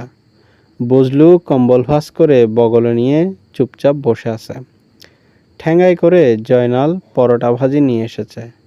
বজলুকে ঠোঙাটা এগিয়ে দিয়ে দরাজ গলায় বলল, আরাম কইরা খা। বজলু আগ্রহ করে খাচ্ছে, বারবার তাকাচ্ছে জয়নালের দিকে। এই অবিশ্বাস্য ঘটনায় সে অভিভূত। জয়নাল বলল, কেউ কি আমারে খুঁজছে? বজলু না সূচক মাথা নাড়ল। জয়নাল রেলওয়ে হিন্দুটি স্টলের সামনে বেজার মুখে দাঁড়িয়ে আছে। হিন্দু টি স্টল চালায় পরিমল। তার ব্যবহার খুবই খারাপ, তবে চা বানায় ভালো। অন্য জায়গায় আধা কাপ চা দিয়ে 1 টাকা রেখে দেয়, পরিমল তা করে না। জয়নাল বলল, পরিমল দা, 1 কাপ চা দেহি, গরম হয় যেন। পরিমল মুখ বিকৃত করে বলল, কাছে আয়, হা কর, মুখের মধ্যে চা বানায়া দি, গরম চা। জয়নাল পরিমলের কথা শুনেও না শোনার ভান করল। সকালবেলায় ঝগড়া করে লাভ নেই। পকেটে এতগুলো টাকা নিয়ে ঝগড়া করতেও মন চায় না। মানুষের যাবতীয় ক্ষুদ্রতা ও তুচ্ছতা ক্ষমা সুন্দর চোখে দেখতে ইচ্ছে করে। পরিমল দা, আমার এই পোলাডারে 1 কাপ মালাই চা দেও, স্বর যেন থাকে। পরিমল চোখের কোণে বজলুকে এক ঝলক দেখল। শুকনো গলায় বলল, আগে টাকা দে, 5 টাকা। 5 টাকা কি খাও তুমি? মালাই চা 2 টাকা কাপ, আর তোর কাছে আগের পাওয়া 2 টাকা। জয়নাল নিতান্ত অবহেলায় 100 টাকার একটা নোট বের করল। যেন এরকম বড় নোট সে প্রতিদিন বের করে। এটা কিছুই না। সে উদাস গলায় বলল, ভাঙতি না থাকলে নোট রাইখা দেও, যখন ভাঙতি হয় দিবা। টেহা পাইছস কই? এটা দিয়া তো তোমার দরকার নাই পরিমলদা, তুমি হইলা দোকানদার মানুষ। কাস্টমার তোমারে হুকুম দিব, সেই হুকুমে তুমি জিনিস নিবা, দিবা, পয়সা নিবা। তুমি হইলা হুকুমের গোলাম। কথাটা বলে জয়নাল খুব তৃপ্তি পেল। উচিত কথা বলা হয়েছে শালা মালাউনের। এখন আর মুখে কথা নাই। পরিমলের দোকানের চা আজ অন্য দিনের চেয়ে ভালো লাগলো। চায়ের মধ্যে তেজপাতা দেওয়ায় কেমন পায়েস পায়েস গন্ধ। জয়নাল দরাজ গলায় বলল, দেখি পরিমলদা, আরেক কাপ চিনি বেশি কইরা দিবা। পরিমল আরেক কাপ চা বাড়িয়ে দিল। বুঝলু আগের কাপই এখনও শেষ করতে পারেনি। ফু দিয়ে দিয়ে খাচ্ছে, এক একটা চুমুক দিচ্ছে আর জয়নালের দিকে তাকাচ্ছে। জয়নাল মনে মনে ভাবল, এই ছেলেটার একেবারে কুকুর স্বভাব। কুকুরকে খেতে দিলে সে মালিকের দিকে একটু পরপর তাকায় আর লেজ নাড়ে। এই হারামজাদাও তাই করছে, লেজ নেই বলে লেজটা নাড়তে পারছে না। জয়নালের হঠাৎ মনে হলো, আল্লাহ তাআলা সব জন্তুকে লেজ দিয়ে পাঠালো, মানুষকে কেন দিল না? কুকুর, বিড়াল, বাঘ, সিংহ সবারই লেজ আছে, মানুষের থাকলে তো কোনো ক্ষতি হতো না। আসলেই চিন্তার বিষয়। কাউকে জিজ্ঞেস করে জিনিসটা জানা দরকার। জয়নালের মনে মাঝে মাঝে উচ্চ শ্রেণীর কিছু চিন্তাভাবনা আসে। তখন কেন জানি বড় ভালো লাগে। নিজেকে অন্যের চেয়ে আলাদা বলে মনে হয়। বেশিরভাগ মানুষই তো এক পদের, খাও আর ঘুমাও, এর বাইরে কোনো চিন্তা নেই। আল্লাহ তাআলা মানুষকে চিন্তা করার যে ক্ষমতা মানুষকে দিয়েছে, সেই ক্ষমতা কয়জনার কাজে লাগায়। যাই পরিমলদা, চা ভালো বানাইছ, একটা টাকা বেশি রাখো, বকশিস। তোমারে বকশিস করলাম। হারামজাদা, বকশিস দেখায়, লাথি খাবি। জয়নাল দাঁত বের করে হাসল। জায়গা মতো অপমান করা হয়েছে, অনেক দিন মনে রাখবে। ভাঙতি টাকা সবই ফেরত দিয়েছে। মালাউন জাতের এই এক গুণ, টাকা পয়সার ব্যাপারে খুব সাবধান। মুসলমান হলে বলতো, টাকা থাকুক আমার কাছে, এখন ভাঙতি নাই, ভাঙতি হলে নিবি, তারপর আজ দিব কাল দিব করে খালি কুড়াতো। বুঝলু পেছনে পেছনে আসছে, আসুক, অসুবিধা কি? বাস করা কম্বল বগলে ধরে আছে, জয়নালের জন্য সুবিধাই হলো। ঝাড়া হাত পা, সাথে আছে চৌকিদার। খিদা লাগছে নাকি রে? ওই বুঝলু, হু হু কি রে বেটা? পরোটা বাজি তো খাইলি একটু আগে, এখন খাইলি মালাই চা। এক মালাই চা খাইয়া একদিন থাকা যায়। খিদা সহ্য করার অভ্যেস কর, পরে কামে লাগবো। এইসব অভ্যেস ছোটবেলায় করা লাগে, বুঝছস? হ। পান বিড়ির দোকান থেকে জয়নাল এক প্যাকেট এস্টার সিগারেট কিনল। সিগারেট ধরালো না, আস্ত একটা প্যাকেট তার পকেটে। এই আনন্দটা সে ভোগ করতে চায়। সে হাঁটছে স্টেশনের শেষ মাথার দিকে। ওইদিকে সিগন্যালঘর। সিগন্যালম্যান পাগলা রমজানের সঙ্গে তার মোটামুটি খাতির আছে। রমজানকে সে ডাকে রমজান ভাই এবং বেশ ভক্তি শ্রদ্ধা করে, কারণ ওই লোকটাকে আর 10টা লোকের মতো না। চিন্তাভাবনা করে, কিছু কিছু চিন্তা বড়ই জটিল চিন্তা, যা জয়নালের মাথাতেও ঢুকে না। আবার কিছু কিছু চিন্তা পানির মতো, বুঝতে অসুবিধা হয় না। গত বর্ষায় এরকম একটা চিন্তা শুনে সে বড় অভিভূত হয়েছে। সেদিন ঘোর বর্ষা। রমজান ভাই চাবির গোছা দিয়ে লাইন বদলাতে যাচ্ছে। কাজটা দেখতে সহজ হলেও আসল সহজ না। একটা ভারী লোহার দণ্ড একদিক থেকে অন্যদিকে নিতে হয়, তখন গঠাং করে লাইন বদল হয়। ট্রেন এলে আগের লাইনে না গিয়ে তখন যাবে অন্য লাইনে। রমজান বলল, ও জয়নাল, আমার সাথে আয়, ছাতা ধরবি। হাঁটতে পারিস তো? পারি, চলেন যাই। যেতে যেতে বললেন, একজন কেউ সাথে থাকলে সুবিধা, পয়েন্টার তুলতে কষ্ট হয়। বয়স হয়েছে, রিটায়ারের টাইম। জয়নাল বলল, যখন দরকার হইব খবর দিয়েন, আমি আসি। ঝুম বৃষ্টির মধ্যে সপ সপ করে দুজন যাচ্ছে। তখন রমজান একটা ভাবনার কথা বলল। ও জয়নাল, একটা কথা বলি শোন। বলেন রমজান ভাই। আমার বেতন হইল 430-এর সাথে মেডিকেল 10, 440। আমি মানুষটা ছোড়ো পদের কিনা ক দেখি। 440 টাকার কি হয়? একটা ঘোড়ারও খাওয়ান হয় না, ঠিক কিনা? ঠিক। এই আমার হাতে কি ক্ষমতা চিন্তা করছস? একবার যদি লাইন উল্টা পাল্টা কইরা দেই, তাইলে যে অ্যাক্সিডেন্ট হইব, সে অ্যাক্সিডেন্টে মানুষ মরব, কম হইলেও 1000।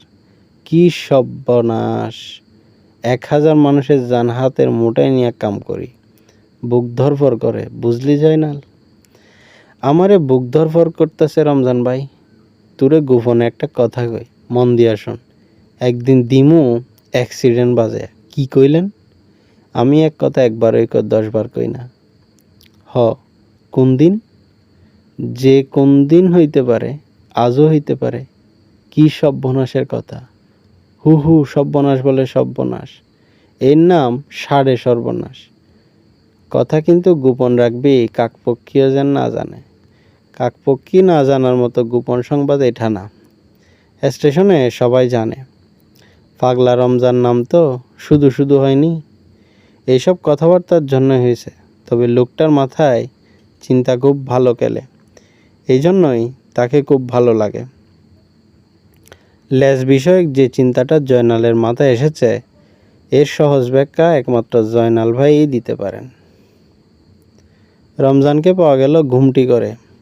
জয়নালকে দেখেই বলল, কিরে জয়নাল, আসস কেমন?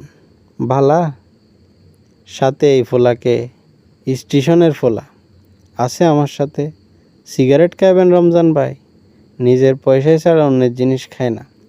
জয়নাল এটা জানে, তবু ভদ্রতা করল। তার সঙ্গে স্টার সিগারেটের প্যাকেটটা আছে। রমজান ভাই রাজি থাকলে পুরো প্যাকেটটা দিয়ে দিত। বড় ভালো লোক। ভালো লোকের জন্যে কিছু করতে ইচ্ছে করে।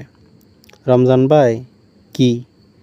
একটা চিন্তা আসছে মাথার মধ্যে। চিন্তাটা হইল লেজ নিয়া। সব জন্তুর লেজ আছে, এই যে ধরেন একটা টিকটিকি, এরও লেজ আছে। মানুষেরও তো ধরতে গেলে একটা জন্তুর লেজ নাই। এর কারণ কি? রমজানকে এই তথ্য মনে হলো খুব নাড়া দিয়েছে। সে চোখ বন্ধ করে বসে আছে, মাঝে মাঝে মাথা নাড়ছে। জয়নাল, জি? বাপনার খোরা গাছের মধ্যে দেখি চিন্তা করে কিছু পাই কিনা। আজ তাহলে যাই রমজান ভাই। রমজান হ্যাঁ না কিছুই বলল না, আবার গভীর চিন্তায় মগ্ন হয়ে গেল। জয়নাল তাকে ভালো চিন্তার খোরাক দিয়ে গেছে। সব জাতির লেজ আছে, মানব জাতির লেজ নাই। বিষয়টা কি? কুয়াশা ভেঙে রোদ উঠেছে। মোহনগঞ্জের ট্রেন চলে এসেছে। আজ তুলনামূলকভাবে ভিড় কম। ছাদের ওপর মানুষ নেই। দাঁড়িয়ে থাকা ট্রেন দেখার আনন্দই আলাদা। লোকজন উঠছে, নামছে, হইচই হচ্ছে। পানওয়ালা, চাওয়ালা, নিমটুথ পাউডার, জামে মসজিদে চাঁদার খাতা হাতে মৌলানা, ফকির মিসকিন, কত ধরনের মানুষ এই কামরা থেকে ও কামরায় যাচ্ছে। কতগুলি মানুষের রুটি রোজগার এই ট্রেনের উপর নির্ভর করছে। কি বিরাট কর্মকাণ্ড! ভালো লাগে, দেখতে ভালো লাগে। জয়নাল ঘাড় সরে ডাকলো, ও বুঝলু? জি? কোনহানে এই ট্রেন যাইব ক দেহি? জানি না, মোহনগঞ্জ। এইসব জানা দরকার বুঝলি। আমরা যারা স্টেশনে থাকি, ট্রেন হইল আমার আর রুটি রোজগারের মালিক। সেই মালিকের খোঁজখবর না রাখলে জিনিসটারে অন্যায় হয়। ঠিক কইলাম না? বুঝলু? হ্যাঁ সূচক মাথা নাড়ল। জয়নাল গম্ভীর গলায় বলল, ট্রেনের সাথে রুটি রোজগারের বান্দা এমন মানুষ হইল দুই কিসিমের, চলন্তি মানুষ আর বসন্তি মানুষ। যারা ট্রেনের লগে লগে চলে তারা চলন্তি, আর যারা ট্রেনের লগে চলে না তারা বসন্তি। ইজ্জত বেশি বসন্তি মানুষের। অনেকক্ষণ পর স্টার সিগারেটের প্যাকেটটা খুলে জয়নাল সিগারেট ধরালো। আগে কত সিগারেট খেয়েছে, এত ভালো লাগেনি। তখন সব সময় একটা আতঙ্ক ছিল, এটা শেষ হলে আরেকটা কখন জোগাড় হবে, কিভাবে জোগাড় হবে। এখন এই অবস্থা না। 9টা সিগারেট পকেটে আছে। একটা শেষ হওয়ার সঙ্গে সঙ্গে সে ইচ্ছে করলে আরেকটা ধরাতে পারে। কারোর কিছুই বলার নেই। জয়নাল মোহনগঞ্জ লাইনের গাড়িটার মুখোমুখি হয়ে রোদে বসল। সারাদিনে গায়ে প্রচুর রোদ লাগিয়ে রাখলে রাতে শীত কম লাগে। এইসব জ্ঞানের কথা সে অনেক ভেবেচিন্তে বের করেছে। বজলুকে শিখিয়ে যাবে। এই ছেলে কাজে লাগবে। ছেলেটির প্রতি সে যথেষ্ট মমতা বোধ করছে। ও বজলু? জি? এই স্টেশনে আমি যখন প্রথম আসি তখন আমি তোর মতো হাসছিলাম। আমরা 3 জন আইসা উঠলাম। আমি, আমার বাপজান আর আমার বোন শাহেদা। 3 জনের মধ্যে আমি টিকলাম। বাপজান প্রথম বছরই শেষ। সাইদারে স্টেশন মাস্টার বাসার কাম দিল, তারপর যখন বদলি হইল সাথে নিয়ে গেল। এখন কই আছে জানে আল্লাহ মাহবুদ। তোর কি দা লাগছে? না, তুই থাক বইয়া, একটা মালায় চা খাই আসি। শরীরটা জুইত লাগতেছে না। কম্বল সাবধান, ধর এই টাকাটা পকেটে রাখ। বাদাম টাদাম মনে হইলে চাইলে খাবি। বাদামের বড় গুণ কি জানস? না, বাদাম হইল খিদার জম। 100 টাক বাদাম আর 2 গ্লাস পানি হইলে পুরো একটা দিন পার করন যায়। মানুষের রোজগার পাতি সব দিন সমান হয় না, তখন এইসব বিদ্যা কাজে লাগে। জয়নাল উঠে দাঁড়ালো।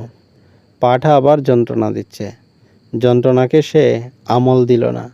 শরীরে ব্যথা বেদনা, পেটের খিদা, এইসব জিনিসকে অগমল দিলেই এরা পেয়ে বসে। এদের সব সময় তুচ্ছ জ্ঞান করতে হয়। পরিমলের দোকানে ভিড় এখন কম। মোহনগঞ্জের ট্রেন ঘন্টি নিয়ে দিয়েছে। কাস্টমাররা উঠে চলে গেছে। পরিমলের ছোট শালা ট্রেনের কামরায় কামরায় চা ফেরি করে। মোট 15 কাপ চা সে দিয়েছে, ফেরত এনেছে 14টা কাপ। আরেকটা কাপের খোঁজ পাওয়া যাচ্ছে না। 9-10 বছরের ছেলে ভয়ে আতঙ্কে নীল হয়ে আছে। তার দাদাবাবুর নিষ্ঠুরতা এবং নির্মমতার সঙ্গে সে পরিচিত। পরিমল বরফ শীতল গলায় ছেলেটাকে বলল, আমি ইতিং বিতিং কোনো কথা শুনতে চাই না। তুই যেখান থেকে পারস কাপ আইনা দিবি, নানলে খুন্তি আগুনে পোড়াইয়া শেখা দিমু। 3 খান শেখা আছে, এইটা লইয়া হইব সাইর। বেজোর সংখ্যা ছিল, জোর সংখ্যা হইব। গিদরের বাচ্চা গিদর, খাওয়া ছাড়া আর কিছু শিখে নাই। বোয়াল মাছের মতো মুখ মেলতে শিখছে। ছেলেটা ভয়ে কাঁদতেও পারছে না। আরেকবার সে কাপ গুনতে বসল। হয়তো তার মনে ক্ষীণ আশা, কোনো অলৌকিক উপায়ে কাপের সংখ্যা বেড়ে যাবে। জয়নালের মনটা খারাপ হয়ে গেল। শৈশবে ট্রেনে চা ফেরির কাজ সেও করেছে। তখন হিন্দু টি স্টলের মালিক ছিলেন শ্রীনিবাস। বড়ই ভালো লোক। সে কত কাপ হারিয়েছে, ভেঙে ফেলেছে। কাস্টমারের কাছ থেকে পয়সা নেওয়ার আগেই ট্রেন ছেড়ে দিয়েছে। পেছনে পেছনে দৌড়েও কোনো লাভ হয়নি। একবার ট্রেন ছেড়ে দিলে কাস্টমারদের কি যেন হয়, তারা কিছুতেই মানিব্যাগ খুঁজে পায় না। নানান পকেট হাতড়ায়। এক সময় পাওয়া যায়, কিন্তু দেখা যায় ভাঙতি নেই। তার ট্রেনের পেছনের ছোটোটাই সার হয়েছে। মুখ শুকনো করে সে দুঃসংবাদ দিয়েছে শ্রীনিবাসকে। শ্রীনিবাস উদাস গলায় বলেছে, মন খারাপ করিস না, যার যার পয়সা তার তার কাছে। এ কথায় শ্রীনিবাস কি বুঝাতো কে জানে। তবে একটা জিনিস জয়নাল বুঝত, সেটা হচ্ছে শ্রীনিবাস বড় ভালো লোক ছিলেন। আফসোসের কথা, ওই লোক ইন্ডিয়া চলে গেল।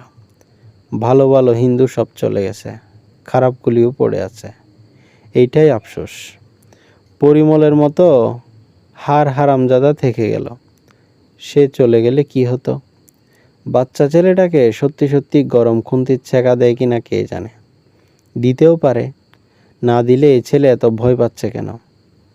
পরিমলদা, ফোলাডারে কিছু কইও না। ফোলাফান মানুষ, বাদ দেও। খামাকা কথা কইস না তো জয়নাল। কাপের দাম কে দেবে? তুই দিবি? হ দিমু। তোর টাকা কি বেশি হইছে? দিন তো সমান যায় না। একটাই মালাই চা দেও, আর কাপের দাম কত খাও দিতাছি, অসুবিধা নাই। চায়ের মধ্যে চিনি বেশি দিবা। জয়নাল পকেট থেকে সিগারেটের প্যাকেট বের করল। উধার গলায় বলল, ধর একটা সিগারেট ধরা। পরিমলদা। জয়নালের পাশে বসে চা খাচ্ছে একজন অল্পবয়স্ক ক্যানভাসার। তার পরনে চকচকে প্যান্ট শার্ট, হাতে অ্যাটাচি কেস। প্রথম দর্শনে মনে হবে ভদ্রলোক, সেকেন্ড ক্লাসের যাত্রী।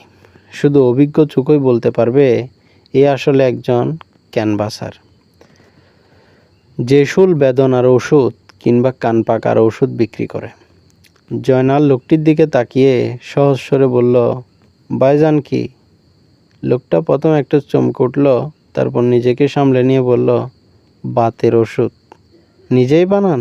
হ, স্বপ্নে পাওয়া ওষুধ, 32 পদের গাছের শিকড়, সব গাছই এই দেশে নাই। আসাম থেকে আনতে হয়, বড়ই যন্ত্রণা। জয়নাল মনে মনে দীর্ঘ নিঃশ্বাস ফেলল। এই ছেলে নিতান্তই আনাড়ি। ক্যানভাসিংয়ে নতুন নেমেছে, সুবিধে করতে পারবে না। ক্যানভাসিংয়ে বুদ্ধি লাগে, এই ছেলে বোকা কিসিমের। জয়নাল গলায় কৌতূহলের ভঙ্গি করে বলল, স্বপ্নটা কে দেখল? আমার ফিতাদি দেখেছেন।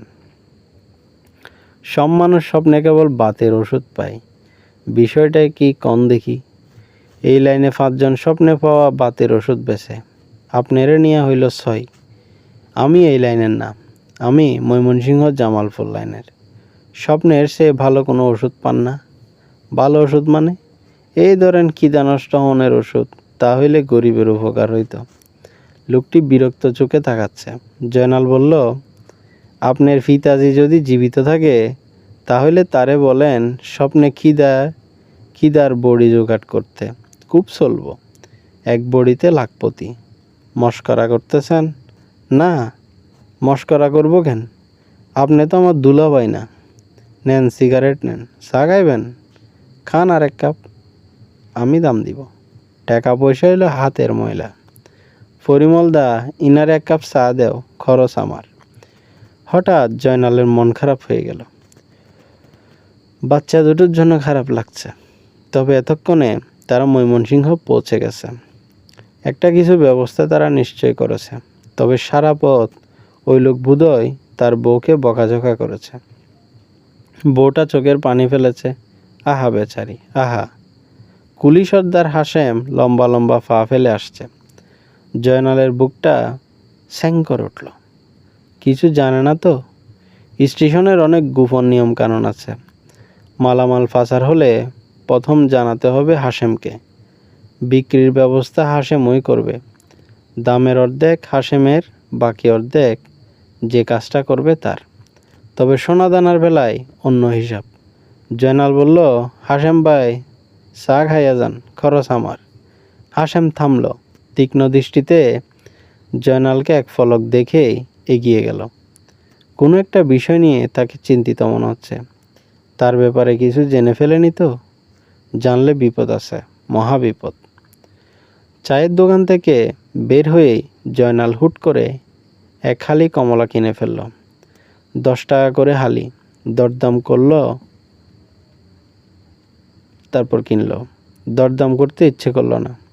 কি দরকার সামান্য 2 টাকার জন্য কেঁচামেচি করা? গরিব মানুষ না হয় 2 টাকা বেশি পেল। মাঝে মাঝে ফল ফলান্তি খাওয়া দরকার, এতে শরীরে বল হয়। 2 হাটে 4টা কমলা দেখতেও ভালো লাগছে। এক্ষুনি খেয়ে ফেলতে হবে এমন কোনো কথা না, থাকুক কিছুক্ষণ হাতে। জয়নাল মালবাবুর ঘরের দিকে এগোলো। মালবাবুকে বদলি করে দেবে এরকম গুজব শোনা যাচ্ছে। এটা একবার জিজ্ঞেস করা দরকার। বড় ভালো লোক, হাতির দিলের মতো বড় দিল। মালবাবুর ছেলেপুলে থাকলে কিছু কমলা কিনে দিয়ে আসতো। বেচারা ছেলেপুলে নেই। ছেলেপুলে হওয়ানোটা কোনো ব্যাপার না। পীর সাহেবের লাল সুতা কোমরে বাঁধলেই হয়, তবে বিশ্বাস থাকতে হবে। মালবাবুর পীর ফকিরে বিশ্বাস নাই। জয়নাল একবার পীর সাহেবের কথা বলতে গিয়ে ধমক খেয়েছে। পীর সাহেবকে নিয়েও মুখ খারাপ করেছেন। খুবই অনুচিত কাজ হয়েছে। পীর ফকির নিয়ে ঠাট্টা মশকরা করার ফল শুভ হয় না। এই যে বদলির কথা শোনা যাচ্ছে, এর কারণও হয়তো তাই। মালবাবুকে পাওয়া গেল না। তার ঘর তালাবদ্ধ, তবে জানলা খোলা। কিছুক্ষণের মধ্যেই হয়তো চলে আসবেন। জানলা দিয়ে কমলা চারটা টেবিলের উপর ছুঁড়ে দিলে কেমন হয়? দরজা খুলে কমলা দেখলে মনটা খুশি হবে। জনে জনে জিজ্ঞেস করবেন কমলা কে দিল, কেউ বলতে পারবে না। এটার মধ্যেও একটা মজা আছে। মালবাবু তার জন্য অবাক করেছেন, অনেক করেছেন। সে কিছুই করতে পারেনি। কোমরে সালের বস্তা পড়ে যাওয়ার পর 2 সপ্তাহ হাসপাতালে ছিল। মালবাবু একদিন দেখতে গেছে এই যথেষ্ট, তার উপর 20টা টাকা দিল। হাতির দিলের মতো বড় দিল না হলে এটা সম্ভব না। সামান্য কমলা দিয়ে এই ঋণ শোধ হবার না। এর চেয়ে বেশি সে করবেই বা কী করে? টেবিলে কমলা ছুড়ে দেওয়ার পরিকল্পনা শেষ পর্যন্ত বাতিল করতে হলো। মালবাবু রেগেও যেতে পারেন। তার মেজাজের কোনো ঠিক ঠিকানা নেই। মেজাজ ঠিক থাকলে ফেরেশতা, বেঠিক হলে শয়তানের বাদশা। মেজাজ ঠিক না থাকারই কথা। মালামাল মোটেই চলাচল হচ্ছে না। পরশু রাতের হুঙ্কার দিয়ে বলেছিলেন, অফিসের সামনে শুয়ে থাকস কেন রে হারামজাদা? লাথি খাইতে মন চায়? পেট গলাইয়া দিব, বদের হাড্ডি। থাক, কমলা চারটা বরং অনুফাকে দিয়ে আসা যাক, খুশি হবে। এর মধ্যে দোষের কিছু নেই, সে নিজের দোষের কিছু দেখছে না। অনেক দিন অনুফাকে দেখতে যাওয়া হয় না, 6 মাসের উপর তো হবেই। অবশ্যই এর মধ্যে 2 বার সে গিয়েছে। ঘরে লোক আছে শুনে চলে এসেছে। সকালবেলা লোকজন থাকবে না, তখন যাওয়া যায়। তাকে দেখলে অনুফা খুশি হয়, মুখে কিছু বলে না, তবে সে বুঝতে পারে। অবশ্যই কিছুটা লজ্জাও পায়। লজ্জা পাওয়ার তেমন কিছুই নেই। যা হচ্ছে সব আল্লাহর হুকুমেই হচ্ছে, এটা জানা থাকলে লজ্জা চলে যাওয়ার কথা। জগৎ সংসার তো এমনি এমনি চলছে না, তার হুকুমে চলছে। এটা জানা থাকলে মনে আপনা আপনি শান্তি চলে আসে। অনুফাকে এই কথাটা গুছিয়ে বলতে হবে। অনুফার সামনে সে অবশ্যই গুছিয়ে কিছু করতে পারে না। তার নিজেরে কেন জানি লজ্জিত লজ্জিত লাগে। কথা বলবার সময় বেশিরভাগ কথাই গলা পর্যন্ত এসে আটকে যায়। সবচেয়ে মুশকিল হলো ইদানিং অনুফা তাকে আপনি আপনি করে বলে, যেন সে একজন মান্যগণ্য লোক, বাইরের কেউ। এখন বাইরের কেউ হলেও এক সময় তো ছিল না। রীতিমতো কাজী সাহেব ডেকে বিয়ে পড়ানো হলো। সে বিয়েতে নগদ খরচ হলো 350। তাও বিয়ের শাড়ি কিনতে হলো না, মালবাবু শাড়ি কিনে দিলেন এবং মুখ বিবৃত করে বললেন, হারামজাদা, বিয়ে যে করলি, বউ খাওয়াবি কি? বাতাস খাওয়াবি? ছোট লোকের বুদ্ধি শুদ্ধি হয় না। এটা একেবারে সত্যি কথা। বৎসর না ঘুরতে বাচ্চা পয়দা করে ফেলবি। পরের বছর আরেকটা, তার পরের বছর আরেকটা। আবার হাসে। লাথি দিয়া, হারামজাদা তোর দাঁত ভাঙব, হাসবি না? তা হাসি আসলে সে কি করবে? হাসি কান্না এগুলি একবার আসতে শুরু করলে ফট করে থামানো যায় না। তখন মনে খুব ফুর্তি ছিল। এতগুলো টাকা ঋণ হলো, সবটাই জোগাড় হলো সুদিতে। টাকায় টাকায় সুদ, কুলি সর্দারের কাছ থেকে নেয়া। তার কাছে সুদে টাকা নেওয়া মানে সারা জীবনের জন্য বান্দা পড়া। সুদ দিয়ে কুল পাওয়া যাবে না, আসল দিবে কখন? তবু জয়নাল সব তুচ্ছ জ্ঞান করল। তখন শরীরে শক্তি ছিল, 2 মণি বোঝা হ্যাঁচকা টান দিয়ে তুলতে পারত। স্টেশনের কাজ ছাড়াও বাইরে কাজ ছিল, সড়ক তৈরির কাজ। দিনে করত সড়ক তৈরির কাজ। তখন গৌরীপুর শম্ভুগঞ্জ সড়কে মাটি কাটা হচ্ছে। কাজের অভাব নেই, শরীরে শক্তি থাকলে কাজ আছে। সন্ধ্যার পর চলে আসতো স্টেশনে। এখানেও মাল তোলার কাজ আছে।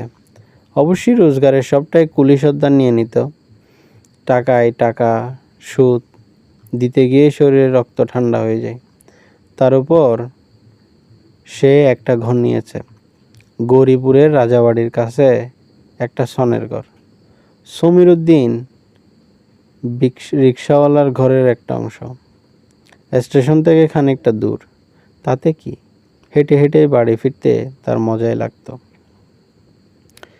হেঁটে হেঁটে বাড়ি ফিরতে সে নানান ধরনের স্বপ্ন দেখত। সুদের টাকা সবটা ফেরত দেওয়া হয়েছে, তারপর টাকা জমাচ্ছে। টাকা জমিয়ে একদিন একটা রিক্সা কিনে ফেলল। সে রিক্সা সে নিজে চালায় না, ভাড়া খাটায়। তখন টাকা জমে দুদিক থেকে, তার টাকা এবং রিক্সার টাকা। জমতে জমতে অনেক হয়ে গেল। তখন তারা জমি কিনল ব্রহ্মপুত্র নদীর তীরে। প্রথমে ছোট্ট এক টুকরো জমি, তারপর আরেকটু, তারপর আরেকটু। একটা ঘর তুলল, টিনের ঘর। ঘরের চারপাশে ফল ফলান্তির গাছ, পিছনে বাঁশঝাড়। বাঁশঝাড় ছাড়া ঘরবাড়ি ভালো হয় না। ঘরবাড়ির আব্রু থাকে না। কল্পনার এই পর্যায়ে সে বাড়ি পৌঁছে যায়। মনে হয় পথটা আর একটু দীর্ঘ হলো না কেন? আর একটু দীর্ঘ হলে ভালো হতো। আরও কিছুক্ষণ ভাবা যেত। পথে নামতেই পথ ফুরিয়ে যায়। এও এক আশ্চর্যকাণ্ড। তার পায়ের শব্দে দরজার ঝাঁপ সরিয়ে অনুফা বের হয়ে আসে। নিচু গলায় বলে, আইস অত দেরি হইল কেন? রোজ একই প্রশ্ন। একদিন শেষ সন্ধ্যায় চলে এসেছিল। সেদিনও বলল, আইজ অত দেরি হইল কেন? জয়নাল হেসে বলল, এরে যদি দেরি কও তাহলে যে বউ ঘরে বইসা থাকন লাগে। থাক না কেন, থাকো। একটা পুরা দিন ঘরে থাকলে কি হয়? টাকা জমান দরকার অনুফা, টাকা জমান দরকার। টাকা অবশ্যই কিছু জমতে শুরু করলো। বাসে ফুটো করে আজ 1 টাকা, কাল 2 টাকা, এমনি করে ফেলতে লাগলো। একবার ফেললো 20 টাকার একটা নোট। বড় সুখের সময় ছিল। দুজনের একবার ছবি ঘরে একটা বইও দেখা এলো। অনেক শিক্ষণীয় জিনিস ছিল বইটাতে। দেবর ভাবের সংসার। দেবর তার ভাবিকে মায়ের মতো শ্রদ্ধা করে। ভাবিও বড় স্নেহ করেন দেবরকে। ভাত মাখিয়ে মুখে তুলে দেন। এই দেখে স্বামীর মনে হলো খারাপ সন্দেহ। তার মনে হলো দুজনের মধ্যে ভালোবাসা হয়ে গেছে। তিনি দুজনকে বাড়ি থেকে বের করে দিলেন। তারা পদে পদে ঘুরে গান গায়, ভিক্ষা করে। খুব করুণ বই। কাঁদতে কাঁদতে অনুপস্থিত অস্থির। জয়নাল নিজেও কাঁদছে। দেবর ভাবির দুঃখ সেও সহ্য করতে পারছে না। তবে একটা দিক ভেবে তার ভালোও লাগছে। এই জাতীয় সমস্যা তার নেই। সে বড় সুখী মানুষ। বেশি সুখ কারো কপালে লেখা থাকে না। এটাও আল্লাহ তাআলার বিধান। কাজেই অঘটন ঘটল। সালের বস্তা পড়ে গেল কোমরে। সে অন্ধকার হয়ে গেল। কাউকে সে দোষ দেয় না। সবই কপালের লিখন। কথাই বলে না, কপালের লিখন না যায় খণ্ডন। তার কপালে লেখাই ছিল কোমরে পড়বে 3 মুনি চালের বস্তা। তারপর অনুফা তাকে ছেড়ে চলে যাবে। অনুফার উপরও তার রাগ নেই। যে স্বামী খেতে পড়তে দেয় না, খামাকা তার গলায় ঝুলে থাকবে কেন? তাছাড়া গায়ের রং ময়লা হলেও চেহারা ছবি ভালো। কোনো পুরুষ মানুষ একবার তাকে দেখলে দ্বিতীয়বার ঘাড় ঘুরিয়ে তাকায়। সে পুরুষের চোখ চকচক করে। এই মেয়ের কি দায় পড়েছে জয়নালের সঙ্গে লেপ্টে থাকবে? এই মেয়ের কি দায় পড়েছে? জয়নালের তখন, এখন মরে তখন মরে অবস্থা। হাসপাতাল থেকে কিছু হয়নি বলে চলে এসেছে স্টেশনে। একটা পয়সা নেই হাতে। মাথার ভেতরে সবসময় ঝমঝম করে ট্রেন চলে। কিছু মুখে দিলেই বমি করে ফেলে দিতে ইচ্ছে করে। মাঝে মাঝে মনে হয় হঠাৎ যেন কেউ সারা গায়ে 1 লক্ষ সুচ ফুটিয়ে দিল। সে তখন বিড়বিড় করে বলে, ভাই সকল আপনারা ধরাধরি কইরা আমার লাইনের উপরে শুইয়া দেন। আমার জীবনটা শেষ হোক। কেউ তাকে লাইনের উপর শুইয়া দেয় না বলে জীবন শেষ হয় না। মালবাবুর অফিসের সামনে ময়লা বস্তার উপর সে শুয়ে থাকে আর ভাবে, জীবন জিনিসটা এমন জটিল কেন? সেবার সে মরেই যেত। বেঁচে গেল 2টা মানুষের জন্য, মালবাবু আর রমজান ভাই। মালবাবু কয়েকদিন পর পর ডাক্তার নিয়ে আসতেন। কঠিন গলায় বলতেন, একটা ইঞ্জেকশন দিয়া মেরে ফেলুন তো ডাক্তার সাহেব। মারতে পারলে 100 টাকা দেব। এরকম কষ্ট ভোগ করার কোনো অর্থই নাই। আগাছা পরিষ্কার হওয়া দরকার। এগুলি হচ্ছে আগাছা। আপনি ইঞ্জেকশন দিয়ে না মারলে আমি নিজেই লাঠি দিয়ে বাড়ি দিয়ে মাথা দুফাক করে দেব। মুখে এসব কথা বলতেন আর ভেতরে টাকা দিয়ে ওষুধ কিনতেন। দামি দামি ওষুধ। টাকা তার কাছে ছিল হাতের ময়লা। আর পাগলা রমজান ভাই রোজই এটা সেটা এনে খাওয়াতেন। 1 কাপ দুধ, একটা কলা, সজীব হালুয়া, লবণ মরিচ দিয়া মাখা ভাতের মার। পাশে বসে নানান কথা বলতেন। সবই জ্ঞানের কথা, ভাবের কথা। কষ্ট পাওয়া ভালো, বুঝলি রমজান, কষ্ট পাওয়া ভালো। কষ্ট হইল আগুন, আর মানুষ হইল খাত নিশান ও সোনা। আগুনে পড়লে খাতটা চলে যায়, তাকে সোনা। তোর খাত সব চলে যাচ্ছে, বুঝলি? রমজান ভাইয়ের কথা ঠিক না।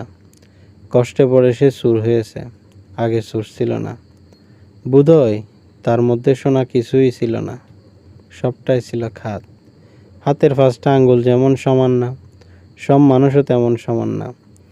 কিছু কিছু মানুষ আছে পুরাটাই সোনা, আবার কিছু কিছু মানুষের সবটাই খাত। যাক, এসব নিয়ে তার মনে কোনো কষ্ট নাই, কারো ওপর তার কোনো রাগও নাই। সে যখন শুনল অনুফা সমীর উদ্দিন রিক্সাওয়ালার কাছে বিয়ে বসেছে, সে রাগ করেনি, বরং ভেবেছে ভালোই হয়েছে, মেয়েটার গতি হলো। সমীর উদ্দিন লোক খারাপ নয়, রোজগার ভালো, অনুফা খেতে পড়তে পারবে। তারপর শুনল আগের বউটার সঙ্গে ঝগড়ায় টিকতে না পেরে চলে গেছে। তখন কিছুদিন বড় অশান্তিতে কাটলো। জোয়ান বয়স, কোথায় যাবে, কোথায় ঘুরবে। তারপর খবর পাওয়া গেল অনুফা একজন কাঠমিস্ত্রির কাছে বিয়ে বসেছে। কাঠমিস্ত্রির আগের বউ মারা গেছে, সেই পক্ষে 3-4টা ছেলে মেয়ে ওদের মানুষ করতে হবে, বউ দরকার। এই খবরে বড় আরাম পেল জয়নাল। যাক, একটা গতি হলো। আগের পক্ষের বউ যখন নেই, তখন বলতে গেলে সুখের সংসার। কাঠমিস্ত্রি যখন তখন রোজগার পাতি খারাপ হওয়ার কথা না। মানুষের কপালে এই বিয়েও টিকল না। নানান ঘাট ঘুরে ফিরে তার জায়গা হলো পাড়ায়। তা কি আর করবে, কপালের লিখন। অবশ্যই একদিক থেকে ভালোই হলো, স্বাধীনভাবে থাকবে, কারো মুখের দিকে তাকিয়ে থাকতে হবে না, এই তো ভালো। ভাগ্যের উপর তো কারো হাত নেই। হাসান হোসেনের মতো ফেয়ারা নবীর 2 নাতনিকেও কি কুৎসিত মৃত্যুবরণ করতে হলো, ভাগ্যে ছিল বলেই তো। অনুফার কাছে যাবার আগে জয়নাল নাফিতের কাছে গিয়ে মাথার চুল কাটালো, কোসা কোসা দাড়ি গজাইছিল, শেভ করালো। কেমন হালকা লাগছে নিজেকে, আয়নায় দেখাচ্ছে অন্যরকম। গায়ের শার্টটা অতিরিক্ত ময়লা, একটা শার্ট কিনে ফেলবা নাকি? পুরনো কাপড় বাজার ভর্তি, 15-20 টাকায় ভালো শার্ট হয়। টাকা যখন আছে কিনে ফেললেই হয়। একজোড়া স্যান্ডেলও দরকার, অনেক দিন ধরে খালি পায়ে হাঁটছে। স্পঞ্জের একজোড়া স্যান্ডেলের কত দাম কে জানে, 10 টাকায় হবে না। খালি হাতে যাওয়াটাও ঠিক হবে না, অনুপার জন্য কিছু একটা নিতে হবে। কমলা শার্টটা তো আছেই, এছাড়াও অন্য কিছু। একটা শীতের চাদর নিয়ে গেলে কেমন হয়? ফুল তোলা শীতের চাদরে খুব শখ ছিল বেচারির, লাল রঙের চাদরে সাদা ফুল। অনুফার কাছে কোনোভাবেই সে খালি হাতে যায়নি, অতি তুচ্ছ কিছু হলেও নিয়ে গেছে। পান খেতে পছন্দ করত বলে একবার একটা পানের বাটা নিয়ে গেল। বড় খুশি হয়েছিল সেবার। খুশি হয় আবার লজ্জাও পায়। প্রথমবার যখন গেল লজ্জায় অনুফা কথা বলতে পারছিল না, সারাক্ষণ মাথা নিচু করে বসেছিল। কোনো ক্রমে ক্ষীণ স্বরে বলল, আপনার শরীর কেমন? আপনি ডাক শুনে জয়নালের বুকের ভেতরটা হা হা করে উঠল। তবে সে যেমন সহজভাবেই বলল, ভালো। তুমি কেমন আছো? যেমন দেখতাছেন। খুব ভালো আছো বলে জয়নালের মনে হলো না। অনুপাত চোখের নিচে কালি, মুখ শুকনা, মাথার চুলগুলিও কেমন লালচে লালচে। তবু সুন্দর লাগছিল অনুফাকে। অনুফা বসেছিল জল চৌকিতে, জয়নাল চৌকির উপর। চৌকিতে পাটি বিছানো, এক কোনায় তেল চিটচিটি বালিশ। ঘরের পাশ দিয়েই বোধহয় নর্দমা গেছে, দুর্গন্ধে নাড়িভুড়ি উল্টে আসে। ঘরের এক কোনায় তোলা উনুনের পাশে লম্বা লম্বা সবুজ রঙের বোতল। বোতলগুলির দিকে তাকিয়ে জয়নাল ছোট্ট নিঃশ্বাস ফেলতেই অনুফা বলল, অনেক কিসিমের মানুষ আসে, মদ খাইতে চাই, এরাই বোতল আনে, আমি শেষে বোতল বেচা দিই। তুমি খাও না তো? না। খুব ভালো, বলেও খাইবা না।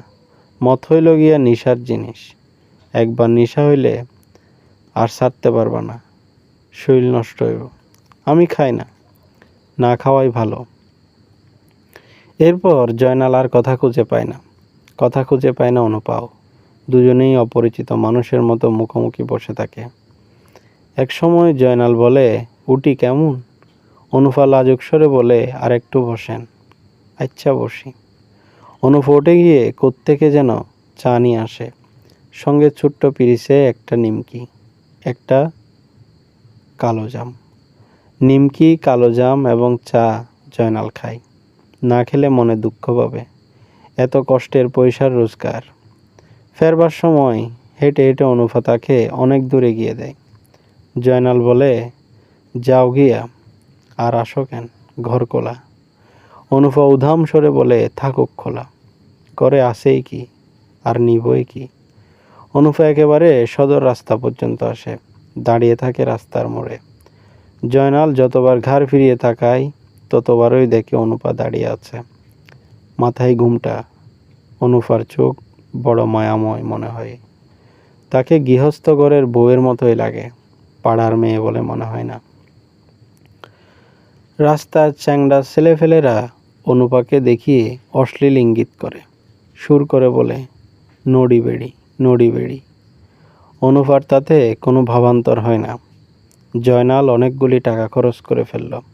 নিজের জন্যে চেক শার্ট কিনল, এক জোড়া স্যান্ডেল কিনল, অনুপার জন্যে লাল চাদর, একটা বড় আয়না। অনুপার ঘরে ছোট্ট একটা আয়না সে দেখেছে, বড় আয়না পেলে খুশি হবে। আয়নার সঙ্গে একটা চিরুনি না কিনলে ভালো লাগে না, চিরুনিও কিনল। তারপরেও 100 টাকার উপর হাতে থেকে গেল। এই টাকাগুলি তো খুব বরকত দিচ্ছে, ফুরাচ্ছে না। মাঝে মাঝে কিছু টাকা হাতে আসে যেগুলি খুব বরকত দেয়, ফুরায় না। একবার ট্রেন থেকে একটা ছোট মেয়ে হাত নেড়ে তাকে ডাকছিল, এই এই এই। সে অবাক হয়ে দ্রুত এগিয়ে গেল। মেয়েটা বলল, মা, একে ভিক্ষা দাও। জয়নাল হাসি মুখে বলল, আম্মাজি, আমি ফকির না। ফকির না হলেও ভিক্ষা নাও, মা, একে ভিক্ষা দাও। ট্রেন তখন ছেড়ে দিচ্ছে। মেয়েটির মা হ্যান্ডব্যাগ খুলে কোনো ভাঙতি পাচ্ছেন না। মেয়ে ক্রমাগত মাকে দিল তাড়া, মা দাও না, দাও। ভদ্রমহিলা শেষ পর্যন্ত অতি বিরক্ত মুখে একটা 50 টাকার নোট বাড়িয়ে দিলেন। ওই টাকা খুব বরকত দিয়েছিল, কিছুতে শেষ হয় না। এটা ওইটা কত কি কিনলো, তারপরেও দেখা গেল পকেটে 20 টাকার একটা নোট রয়ে গেছে। ঠিক করলো এই টাকাটা অনুপাকে দেবে। আহা, বেচারি কত কষ্ট করছে, থাকুক তার হাতে 20টা টাকা। অনুপা কী ভাবলো কে জানে।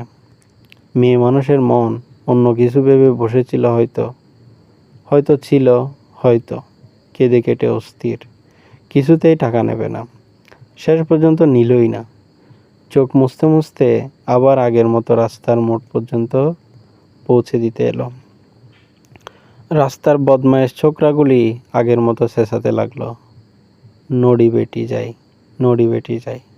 ছোকরাগুলি বড় বজ্জাত, ইচ্ছে করে এদের চামড়া সিলিয়ে গায়ে লবণ মাখিয়ে রোদে বসিয়ে রাখতে। জয়নাল অনুপার ওখানে পৌঁছালো দুপুরের কিছু আগে। পাড়ার মেয়েদের কাছে আসার জন্য সময়টা খারাপ। ওরা এই সময় ঘরের কাজকর্ম সেরে ক্লান্ত হয়ে ঘুমায়, রাত জাগার প্রস্তুতি নেয়। অনুপাও হয়তো ঘুমোচ্ছে, কড়া নাড়লে ঘুম চোখে দরজা খুলবে। দরজা খুলেই লজ্জিত ভঙ্গিতে বলবে, আপনার শরীর এখন কেমন, পায়ের বেদনা কমছে? অনেকক্ষণ কড়া নাড়ার পর যে দরজা খুলল তার নাম অনুপা নয়, এ অন্য একটা মেয়ে, খুবই অল্প বয়স, 16-17 হবে না। চোখে মুখে এখনো কিশোরীর লাবণ্য। মেয়েটি আদুরে গলায় বলল, এইটা বুঝি আসবার সময়, তাও আসছেন যখন আসেন। জয়নাল বলল, অনুপা নাই? ও আচ্ছা, অনুপা না, উনি এখানে নাই। হে তো অনেক দিন হইল ঢাকায়, তা ধরেন 5-6 মাস। আসেন না, ভেতরে আসেন। দরজা ধরা মানুষের সাথে গল্প করতে ভালো লাগে না। ঢাকায় গেছে কি জন্যে? রোজগার পাতি নাই, কি করব কন? 5-6 জন এক লগে গেছে, আমরা 6 ঘর আছি। আসেন না, ভিতরে আসেন। টাকা না থাকলে নাই, সিন পরিচয় হোক, যেদিন টাকা হইব দিয়ে যাইবেন। জয়নাল ঘরে ঢুকল। আগের সাজসজ্জায় অনেক পরিবর্তন হয়েছে। এই মেয়েটা সম্ভবত শৌখিন। চৌকিতে ফুল তোলা চাদর, ঘরের মেঝে ঝকঝকে তকতকে, বড় একটা আয়নাও এই মেয়ের আছে। বসেন, দাঁড়ায় আছেন কেন? চেয়ারে বসেন। জয়নাল ফুটলিটা বাড়িয়ে উদাস গলায় বলল, তুমি এগুলা রাখো। চাদর আছে একটা, আয়না, চিরুনি আর 4টা কমলা। মেয়েটা দ্বিতীয় প্রশ্ন করে না। জিনিসগুলো এক ঝলক দেখেই পুটলিটা চৌকির নিচে রেখে দেয়। সম্ভবত তার মনে ভয় লোকটা হঠাৎ মত বদল করে জিনিসপত্র নিয়ে চলে যেতে পারে। আমার নাম ফুলি। এই পাড়ায় 2জন ফুলি আছে। যখন আইবেন জিগাবেন ছোটো ফুলি। খাড়ায় আছেন কেন? বসেন। দরজা লাগাইয়া দিমু? না ফুলি, আইজ যাই। এটা কেমন কথা? যাইবেন কেন? আসছেন, সিন পরিচয় হোক। জয়নাল কথা বাড়ালো না। তার মনটা খুবই খারাপ হয়েছে। সে বেরিয়ে এলো। এই মেয়েটাও অনুফার মতো সঙ্গে সঙ্গে আসছে। জয়নাল বলল, তুমি আসতেছ কেন? তুমি ঘরে যাও। ফুলি আদুরে গলায় বলল, ভাঙতি টাকা থাকলে দিয়ে যান। ঘরে কেরাসি কিনানের পয়সা নাই, হাত একেবারে খালি। জয়নাল ভেবে এসেছিল চকচকে 100 টাকার নোটটা অনুফাকে দিয়ে আসবে। নিতে না চাইলেও জোর করে দিবে। এই মেয়ে নিজ থেকে চাইছে। অনুফার সঙ্গে তার তো তেমন কোনো তফাৎ নেই। তাছাড়া এক অর্থে সব মানুষই তো এক। অনুফাকে দেয়া যে কথা, এই মেয়েটিকে দেওয়াও তো তাই। আপনার কাছে কিছু আছে? 4-5 টাকা হইলেও হইব। না থাকলে কোনো কথা নাই, সিন পরিচয় হইল, এটাও কম কথা না। জয়নাল 100 টাকার নোটটা বের করলো। সো মেরে ফুলি তা নিয়ে নিল। সঙ্গে সঙ্গে বেঁধে ফেলল আঁচলের গিটে। মেয়েটি ফিরে যাচ্ছে। জয়নালের সঙ্গে রাস্তার মোড় পর্যন্ত আসার প্রয়োজন তার নেই। এলে জয়নালের ভালো লাগতো। ঝিমধরা দুপুরে একটা মেয়ে মাথার ঘুমটা দিয়ে রাস্তার মোড়ে দাঁড়িয়ে আছে, তাকাচ্ছে মায়া মায়া চোখে। এই দৃশ্য বড়ই মধুর। ভালো লাগছে না। জয়নালের কিছু ভালো লাগছে না। পায়ের পুরনো ব্যথা ফিরে এসেছে। পূর্ণিমা লেগে গেছে কিনা কে জানে। মনে হয় লেগেছে, নয়তো আচমকা এই ব্যথা শুরু হতো না। জয়নাল রিক্সা ডাকলো। বুড়ো রিক্সাওয়ালা এগিয়ে এলো। এই রিক্সাওয়ালাকে জয়নাল চিনে, সমীর উদ্দিন। দুজনেই ভালো বান করলো, কেউ কাউকে চেনে না। শুধু রিক্সা থেকে নেমে 2 টাকা ভাড়া দেওয়ার সময় জয়নাল বলল, সমীর উদ্দিন ভাইয়ের শরীরটা ভালা? সমীর উদ্দিন বলল, ভালা। আমারে চিনছেন তো? আমি জয়নাল। চিনছি। অনুফার খুঁজে গেছিল। শুনলাম ঢাকা গেছে। জানি। জয়নাল দীর্ঘ নিঃশ্বাস ফেলল। অনুফার এই খবর অনেকেই জানে, শুধু সেই জানে না। ঢাকা তো স্টেশন দিয়ে যেতে হয়েছে, একবার খোঁজও নেয়নি। সে তো বাধা দিত না। বাধা দিবে কিভাবে? সে বাধা দেওয়ার কে? যাবার আগে ফরিমলদার দোকান থেকে 1 কাপ গরম চা খাইয়ে দিত, মালপত্র তুলতে সাহায্য করত, বসার জায়গা করে দিত। ট্রেন যখন ছেড়ে দিত সে জানলা ধরে ধরে এগিয়ে যেত। এর বেশি আর কি। এ স্টেশনে কত প্রিয়জনের বিদায় দৃশ্য সে দেখেছে, কত মধুর সেই সব দৃশ্য।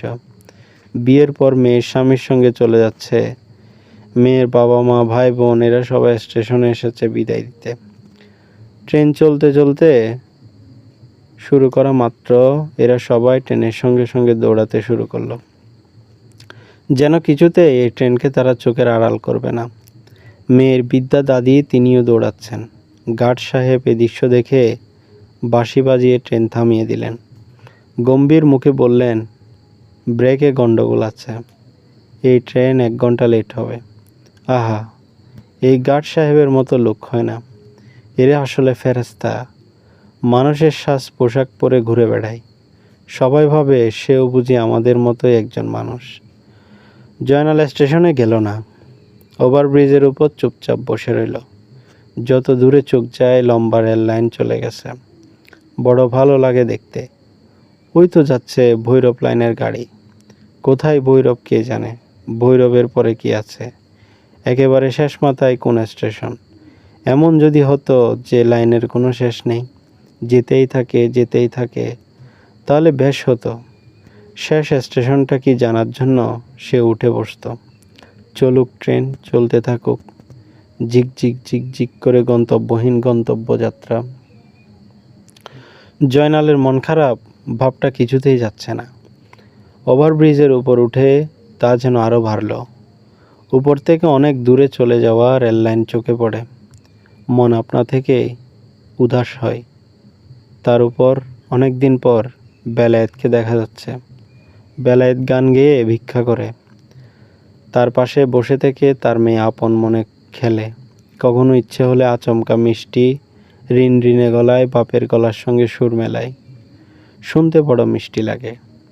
বেলায়েত বেসুরো গলায় মাথা নেড়ে নেড়ে গাইছে, দিনের নবী মোস্তাফায় রাস্তা দিয়া হাইট্টা যায়, একটা পাখি সেই সময়ে ডাকতেছিল আপন মনে, গাছের পাতাও গো গাছের পাতায়। আজ বোধহয় বেলায়েতের মেয়েটার মন ভালো। বাপতামার সঙ্গে সঙ্গে ছোট্ট মাথা দুলিয়ে গেয়ে উঠল, গাছের পাতাও রে গাছের পাতায়। জয়নাল 5 টাকার একটা নোট থালায় ফেলে দিল। বেলায়েত বিস্মিত হয়ে জয়নালকে এক পলক দেখে নোট সরিয়ে ফেলল। 5 টাকার একটা নোট পড়ে আছে দেখলে অন্যরা ভিক্ষা দেবে না। বেলায়েত ভাইরে অনেকদিন পরে দেখলাম। গেছিলেন কই? শম্ভুগঞ্জ। শৈল ভালা তো? আল্লাহ রাখছে। শম্ভুগঞ্জে আয় রোজগার কিছু হয়েছে? হয়েছে কিছু। হইলে মেয়েটারে জামা টামা কিনা দেন, শীতের মধ্যে খালি গাই। বেলায়েত নিচু গলায় বলল, জামা আছে, সোয়েটারও আছে, খালি গাও থাকলে ভিক্ষার সুবিধা। বেলায়েতের মেয়েটা মিসকি মিসকি হাসছে, হাতে 4টা কড়ি খেলছে, হিসাব করছে। এই মেয়েটাকে দেখলে জয়নালের শাহেদার কথা মনে হয়। শাহেদাও বাপজানের পাশে বসে আপন মনে কড়ি খেলত। বেলায়েত এখন যে জায়গায় বসে ভিক্ষা করছে, টিনের একটি থালা নিয়ে ঠিক এই জায়গায় বসতেন বাপজান।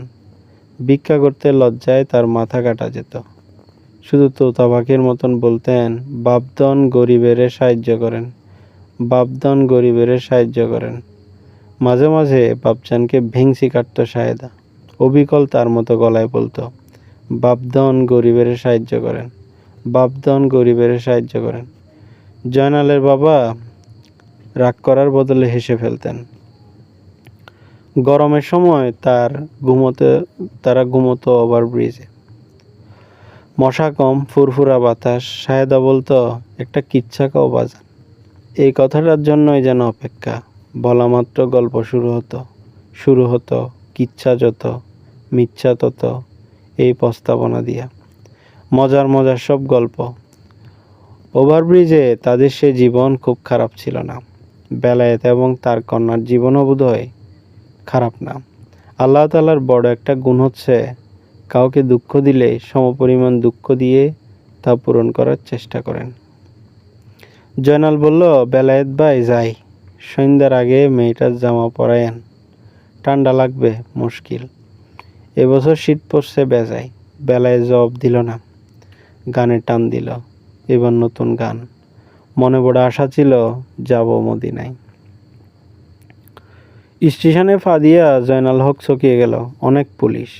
রেলওয়ে পুলিশ না, রেলওয়ে পুলিশ আনসারেরও অধম আসল পুলিশ। জয়নালের বুক স্যাং করে উঠল। তবে প্রায় সঙ্গে সঙ্গেই আশ্বস্ত হলো, তার সামান্য চুরির ব্যাপারে এত পুলিশ আসবে না, অন্য কোনো ব্যাপার। জানা গেল হিরণপুর স্টেশনের কাছে মালগাড়ি থেকে 10 বস্তা চিনি চুরির তদন্ত হচ্ছে। দারোগা সাহেব খোঁজখবর করতে এসেছেন। আসামিদের একজন ধরা পড়েছে। সে গৌরীপুর স্টেশনের নম্বরী কুলি। ওসি সাহেবের ধারণা অন্যদেরও যোগ থাকতে পারে। সবাইকে জিজ্ঞাসাবাদ করা হচ্ছে। জয়নালকেও জিজ্ঞাসাবাদের জন্য ডাকা হলো। রেলওয়ে পুলিশের ছোট করে এক এক করে ডাকা হচ্ছে এবং জিজ্ঞাসাবাদ করা হচ্ছে। এই কি যন্ত্রণায় পড়া গেল। পুলিশের জিজ্ঞাসাবাদের নমুনা সে জানে। পুলিশ আদর করে কখনো জিজ্ঞেস করে না, প্রশ্ন করার আগে পেটে রুলের একটা গুঁথা দেয়, প্রশ্ন শেষ হলে আরেকটা দেয়। কে কি বলল না বলল তাতে কিছু যায় আসে না। সত্যি বললেও গুঁথা, মিথ্যা বললেও গুঁথা। ওসি সাহেব বললেন, তোমার নাম জয়নাল না? জয়নাল ওসি সাহেবের স্মৃতিশক্তি দেখে মুগ্ধ হয়ে গেল। সেই কবেকার কথা এখনো মনে আছে। এই না হলে থানার ওসি? জয়নাল না তোমার নাম? জি স্যার। ওয়াগনে লুটের সময় তোমার সাথে আর কে গেছিল? জয়নাল বিনয়ে ভেঙে পড়ে বলল, হুজুরের যখন আমার নামটা স্মরণ আছে, তখন আমার ফাওড়ার অবস্থার নিশ্চয়ই স্মরণ আছে। এই ফাও নিয়ে আমি ওয়াগন লুট করতে পারলে তো কামই হয়েছিল। হুজুর হুজুর যখন আমার নামটা স্মরণ আছে, তখন আমার অবস্থাটা চোখে দেখেন। জয়নাল লুঙ্গি সরিয়ে পা দেখালো। তাতেও ওসি সাহেবের বিশেষ ভাবান্তর হলো না। তিনি কঠিন গলায় বললেন, লুটের মালের ভাগ তো ঠিকই পাইছস। নতুন শার্ট, নতুন স্যান্ডেল, এগুলো হুজুর বকশিসের টাকায় কিনা। বকশিসের টাকা? জি হুজুর। আপনি মা বাপ আপনার কাছে মিথ্যা বললে লাভ নাই। এক প্যাসেঞ্জারের ছোট বাচ্চা কাঁদতেছিল, তার দুধের জন্য গরম পানি এনে দিলাম।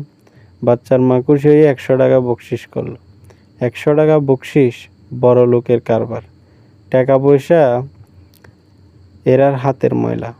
আমার কথা যদি হুজুরের বিশ্বাস না হয়, কোরআন শরীফ আনেন, মাথার উপর কোরআন শরীফ রাইখা তারপর বলবো। আচ্ছা যা ভাগ। স্বস্তির নিঃশ্বাস ফেলে জয়নাল বের হলো।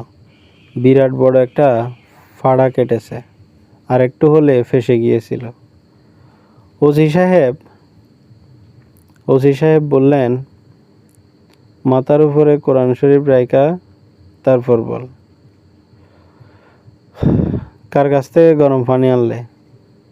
তাহলে সর্বনাশ হয়ে যেত। মিথ্যা কথা বেশিক্ষণ বলা যায় না। একের পর এক মিথ্যা বলতে থাকলে জিহ্বা ভারী হয়ে যায়, তোতলামি এসে যায়। একবার তোতলামি এসে গেলে আর দেখতে হতো না। জয়নাল বজলুকে খুঁজে বের করলো। কি অদ্ভুত ব্যাপার, সে তাকে যেখানে বসিয়ে রেখেছিল সেখানেই বসে আছে। গাধা নাকি ছেলেটা? এই ছেলে টিকবে কি করে? এর কপালে দুঃখ আছে। কিছু খাইছস? ওই বজলু। না। কাশ নাই কেন? বজলু মাথা নিচু করে আছে। তার বগলে ভাঁজ করা কম্বল।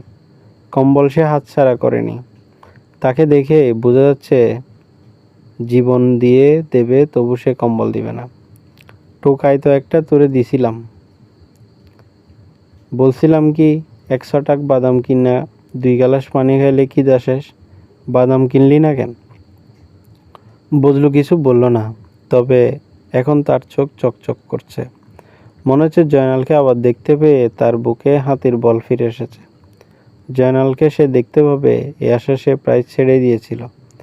অনেকক্ষণ ফুঁফিয়ে কেঁদেছেও। অজানা সব দুশ্চিন্তাতে সে অস্থির ছিল। খিদের কথা তার মনেই হয়নি। তখন খিদের চোখ অন্ধকার হয়ে আসছে। চল যাই ভাত খাই। আইজের দিন যত মন চাই খাইবি, কাইল থেকে টনটনাটন। বজলু ক্ষীণস্বরে বলল, আপনারে খুঁজতেছে। কে খুঁজতেছে? হাসেম, সর্দার হাসেম। তুই চিনস তারে? জি। আমারে খুঁজে কেন? বিষয়টি কি? কিছু কইছে? না, কিছু কয় নাই। না? জয়নালের মন আবার অস্বস্তিতে ভরে গেল। কিছু কি টের পেয়েছে? স্টেশনে থাকাও এক যন্ত্রণা। দুশ্চিন্তায় জয়নাল ভালোমতো খেতে পারল না। বজলু খুব আরাম করে খাচ্ছে। অনেকদিন পর এই প্রথম বোধহয় ভাত খাওয়া। কেমন চেটেপুটে খাচ্ছে। আর সাইডা ভাত নিবি? না। শরম করিস না, খিদে থাকলে খ। দিব আর 1 কাপ? জি। আরে বেটা, তুই জি কোনো কানে শিখলি? কথায় কথায় জি। স্কুলে পড়ছস? বজলু হ্যাঁ সূচক মাথা নাড়ল। কোন স্কুলে পড়ছস? জি। স্কুলে পড়তে মন চায়? জি। মন চাইলে তো আর হয় না বেটা, ভাগ্যের ব্যাপার। ভাগ্যে থাকলে হয়, না থাকলে হয় না। এইসব নিয়ে মন খারাপ করিস না। পেট ভইরা ভাত খা। এই ফুলারে আরেক হাফ ভাত দেও, ডাইল দেও। বজলু কাঁচামরিচ দিয়া ডলা দে। স্টেশন ফিরে জয়নাল ভয়াবহ সংবাদ পেল। পুলিশ 5 জনকে ধরে নিয়ে গেছে, তার মধ্যে একজন হচ্ছে মালবাবু। কি সর্বনাশের কথা! পুলিশ হাশেমকেও খুঁজছে, হাশেম পলাতক। পুলিশের এসপি এসেছেন ময়মনসিংহ থেকে, জেলা পুলিশের বড় কর্তা। এদের দেখতে পাওয়া ভাগ্যের কথা। স্টেশন মাস্টারের ঘরে তিনি বসে আছেন। জয়নাল এক ফাঁকে জানলার ফাঁক দিয়ে দেখে এলো। দেখতে ভদ্রলোকের মতো চুকচুক করে চা খাচ্ছেন। জয়নাল বজলুকে উঁচু করে দেখালো। ছেলে মানুষ দেখতে না পেলে মনে একটা আফসোস থাকতে পারে। একজন কনস্টেবল ছুটে এসে বলল, বীর করবেন না, খবরদার। জানালার কাছ থেকে সরতে মন যাচ্ছে না। এসপি সাহেব এখন কি সুন্দর রুমাল দিয়ে ঠোঁট মুছছেন। এই দৃশ্য দেখার ভাগ্য কয়জনের হয়। স্টেশনে বেশিক্ষণ থাকা নিরাপদ মনে হচ্ছে না। জয়নাল বজলুকে নিয়ে গুমটিগড়ের দিকে রওনা হলো। রমজান ভাইয়ের কাছে যাওয়া যাক, মনটা ভালো নেই। মালবাবুকে ধরে নিয়ে গেছে, মারধর করেছে কিনা কে জানে। ভদ্রলোক, পুলিশ নিশ্চয় মারধর করে না, কিংবা কে জানে হয়তো করে। পুলিশ হচ্ছে পুলিশ, এদের কি আর মান্যগণ্য আছে? রমজান ঘরেই ছিল, তাকে খুব চিন্তিত মনে হচ্ছে। দরজায় জয়নাল ছায়া দেখে আঁতকে উঠল, বলল, কে কে? আমি রমজান ভাই, আমি। স্টেশনের খবর কি রে জয়নাল? সাড়ে সর্বনাশ রমজান ভাই। ভালো ভালো লোক সব দইরা নিয়ে যাইতেছে, মালবাবুকে ধরছে। এই খবর শুনছি, নতুন কি খবর? এসপি সাহেব আইছেন, চা খাইতে খাইতে রুমাল দিয়া টুট মুছতেছেন। চেহারা সুরজ সুন্দর। বড় চিন্তার বিষয় হলো জয়নাল। রমজানের ঠোঁট মুখ শুকিয়ে গেল। তার এত চিন্তার কি আছে জয়নাল বুঝতে পারল না। সিগারেট খাইবেন রমজান ভাই? দে দেখি। এই প্রথম রমজান কোনো রকম আপত্তি ছাড়াই সিগারেট নিল। চিন্তিত মুখে সিগারেট টানতে লাগলো। একবারও বলল না নিজের পয়সার জিনিস ছাড়া খায় না রে জয়নাল। জয়নাল, কাছে আয়, তোরে কানে কানে একটা কথা হয়। জয়নাল এগিয়ে গেল। রমজান ফিস ফিস করে বলল, আমি সব জানি রে জয়নাল, সব জানি। কি জানেন? ওয়াগন কে লুট করেছে এই বৃত্তান্ত। একজন খুন হয়েছে, পুলিশ জানছে গতকাল। আমি জানি 2 দিন আগে। কন কি? জানলে তো লাভ নাই। কারে বলবো এইসব কথা? পুলিশরে বললে পুলিশ সবের আগে ধরবো আমারে। খাঁটি কথা। রমজান দীর্ঘ নিঃশ্বাস ফেলে করুণ গলায় বলল, চিন্তাভাবনা তখন কিছু করতে পারি না। তুই অত বড় একটা সমস্যা দিলি, মানুষ জাতির লেস নাই কেন? এই সমস্যা নিয়েও বসতে পারতেছি না। চিন্তা করতে বসলেই সব আওলাইয়া যায়। তাও পরে চিন্তা করবেন। একটা জন্তু অবশ্যই পাইছি যার লেজ নাই, যেমন ব্যাঙ। ছোট অবস্থায় থাকে, বড় অবস্থায় থাকে না। চিন্তা কইরা দেখলাম ব্যাঙের সাথে মানুষের মিলও আছে। ব্যাঙ যেমন বেহুদা লাফায়, মানুষও লাফায়। ব্যাঙ যেমন বড় বড় ডাক ছাড়ে, মানুষও ডাক ছাড়ে। আরও চিন্তা দরকার। এখন তুই যা। মাথা আওলা হইয়া আছে। জয়নাল চলে যাওয়ার জন্য পা বাড়িয়েছে। রমজান আবার ডাকলো, কোনটা কে করছে শুই না যা, কাছে আয়। এসব কথা কানে কানে বলা লাগে। জয়নাল এগিয়ে এলো। কোনটা করছে? হাশেম। একবার মানুষ মারলে আরেকবার মারা লাগে। মানুষের রক্তের মধ্যে নিশার জিনিস আছে। একবার রক্ত দেখলে জবন নিশা হয়, তখন আরেকবার দেখতে মন চায়। তারপর আবার। প্রথম খুন হইল কে? মোবারক। সেই কোন আবার নিজের চৈক্যে দেখা। কাউরে কিছু বলি নাই, বলা বলি কইরা কি লাভ? শুধু নিজের মনে চিন্তা করছি। এখন বললাম মোহন মাথাটি হইছে।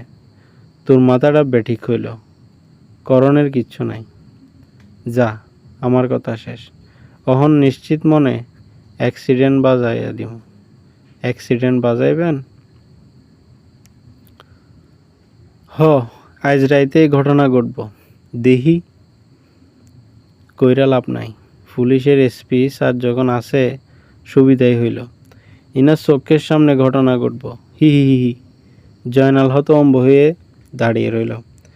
রমজান ভাইয়ের মাথা মনে হচ্ছে পুরোপুরি খারাপ হয়ে গেছে। ঘটনা আজ রাত ঘটব রে রমজান, আজ আবার পূর্ণিমা পড়ছে, দুয়ে দুয়ে স্যার। আপনার মাথা পুরোপুরি গেছে রমজান ভাই। আমার একলাই তো যায় নাই রে রমজান, মাথা সকলের একসাথে গেছে। মাথা কারো ঠিক নাই। রেল লাইনের স্লিপারে পা রেখে দ্রুত স্টেশনের দিকে ফিরছে জয়নাল। পেছনে পেছনে বজলু আসছে। কুয়াশায় চারিদিক ঢাকা। সেই কুয়াশা চাঁদের আলোয় চিকচিক করছে। কুয়াশা ভেদ করে সিগন্যালের লাল আলো চোখে আসে। যেন এক চোখওয়ালা কিছু কিছু মানুষ দাঁড়িয়ে আছে। কোনো বিশেষ ঘটনার জন্য অপেক্ষা করছে সবাই। কি সেই ঘটনা কে জানে। কে যায়? জয়নাল ভাই না? জয়নাল থমকে দাঁড়ালো। অন্ধকার ফুঁড়ে কে যেন বের হয়ে আসছে। হাশেম লাইনের ওপর ঘাপটি মেরে বসেছিল। তার জন্যই কি বসেছিল? জয়নাল থতমত খেয়ে বলল, কে হাশেম ভাই? শরীর ভালো? হ, শরীর ভালো। আপনার কাছে সিগারেট আছে জয়নাল ভাই? শীত পড়ছে জবর। জয়নাল সিগারেট দিল। তার হাত কাঁপছিল। সেই কাঁপা হাতে সে দিয়াশলাই জ্বালিয়ে সিগারেট ধরিয়ে দিতে গেল। তখন ছুটে পড়ল হাশেমের হাতে একটা লোহার রড, যার মাথাটা সুচালো। জয়নালের গা দিয়ে শীতল স্রোত বয়ে গেল। গায়ে নতুন শার্ট দেখতেছি জয়নাল ভাই। 25 টাকা দিয়ে কিনলাম। একজন বকশিস দিছিল। তার বাচ্চার জন্য গরম পানি আইনা দিলাম। এই কারণে বকশিস। হাশেম সহজ গলায় বলল, 1000 টাকা দামের জিনিস 250 টাকায় বেচলেন, দরদাম করা লাগে। দুনিয়া ভর্তি ঢক। এই প্রচণ্ড শীত, অথচ ঘামে তার সর্বাঙ্গ ভিজে যাচ্ছে। সে অসহায়ভাবে একবার তাকালো বজলুর দিকে। বজলু এক দৃষ্টিতে লোহার রডের দিকে তাকিয়ে আছে। হাশেম সিগারেটের লম্বা টান দিয়ে বলল, জয়নাল ভাই, যা করছেন করছেন, এটা আমি ধরি না। রমজান আপনারে কি বলল ঠিকঠাক কন। কিছু বলে নাই। কিছুই বলে নাই? আমি তো জানি যেই তার কাছে যাইতাছে তারে সে কানে কানে বলতাছে আমি নাকি খুন করছি, সে নাকি দেখছে। পাগল মানুষ, ইনার কথা ঠিক না। পাগল কে কইল? অতি চালাক। আরেকটা কথা কই জয়নাল ভাই, আপনি লোকটাও চালাক। জয়নাল হাসার চেষ্টা করল। হাসলে পরিস্থিতি খানিকটা হালকা হইতে পারে। হাসি এলো না। কাশির মতো একটা শব্দ হলো। সেই শব্দে সে নিজেই চমকে উঠল। জয়নাল ভাই, জি। এতক্ষণ রমজানের লগে ছিলেন, কোনো কথাবার্তা হইল না? ওনার একটা সমস্যা দিয়েছিলাম, এই সমস্যা নিয়ে আলাপ করলাম। কি সমস্যা? সব জন্তুর লেজ আছে, মানুষের নাই, এটা নিয়ে আলাপ। বাঘ, ভালুক, সিংহ, তারপর ধরেন গিয়ে টিকটিকি, সবের লেজ আছে, খালি ব্যাঙের নাই। এই জন্য ব্যাঙের সাথে মানুষের বেজায় মিল। ব্যাঙ খামাকা লাফালাফি করে, বড় বড় ডাক ছাড়ে। মানুষও এইরকম। হাশেম ঠান্ডা গলায় বলল, জয়নাল ভাই, আপনার লোকটা বেজায় চালাক। আপনিও চালাক। তাও ঠিক। তাই জয়নাল ভাই, শুধু চালাকিতে কাম হয় না, শক্তি লাগে। যান স্টেশনে যান। স্টেশনে গিয়ে আরাম কইরা ঘুমান, আপনার ঘুম দরকার। জয়নাল নড়ে না, একটা জায়গায় দাঁড়িয়ে থাকে। লোহার রড হাতে ঘুমটি ঘরের দিকে এগিয়ে যায় হাশেম। জয়নাল কি করবে? চিৎকার করে লোক জড়ো করবে, নাকি স্টেশনে গিয়ে শুয়ে পড়বে? আল্লাহ পাক তার ইচ্ছা মতো দুনিয়া চালান। কোনো কিছু করে সেই ইচ্ছাকে বাধা দেয় কি ঠিক? কি করবে সে? স্টেশনে গিয়ে এসপি সাহেবকে বলবে, জনাব, আপনার একটা কথা বলতে চাই, গোপন কথা। এসপি সাহেব কি শুনবেন তার কথা? সে কে? সে কেউ না, স্টেশনে পড়ে থাকা একজন পঙ্গু মানুষ। রেল লাইনের স্লিপারে পা দিয়ে চুপচাপ দাঁড়িয়ে থাকে জয়নাল। তার গা ঘেঁষে দাঁড়িয়ে থাকে বজলু। বজলুর বগলে ভাঁজ করা কম্বল, যে কম্বল তাকে দিয়েছিলেন মালবাবু। বড় ভালো লোক ছিলেন। ট্রেন আসছে, জিকজিক শব্দ হচ্ছে। লাইনে তার কাঁপন বোঝা যায়। চিটাগং মেল, গৌরীপুর ময়মনসিংহ হয়ে এই ট্রেন যায় বাদুড়াঘাট পর্যন্ত। এই ট্রেন প্রতি রাতে আসে। ট্রেনের শব্দ মিশে আছে তার রক্তে। এটি এমন নতুন কিছু নয়।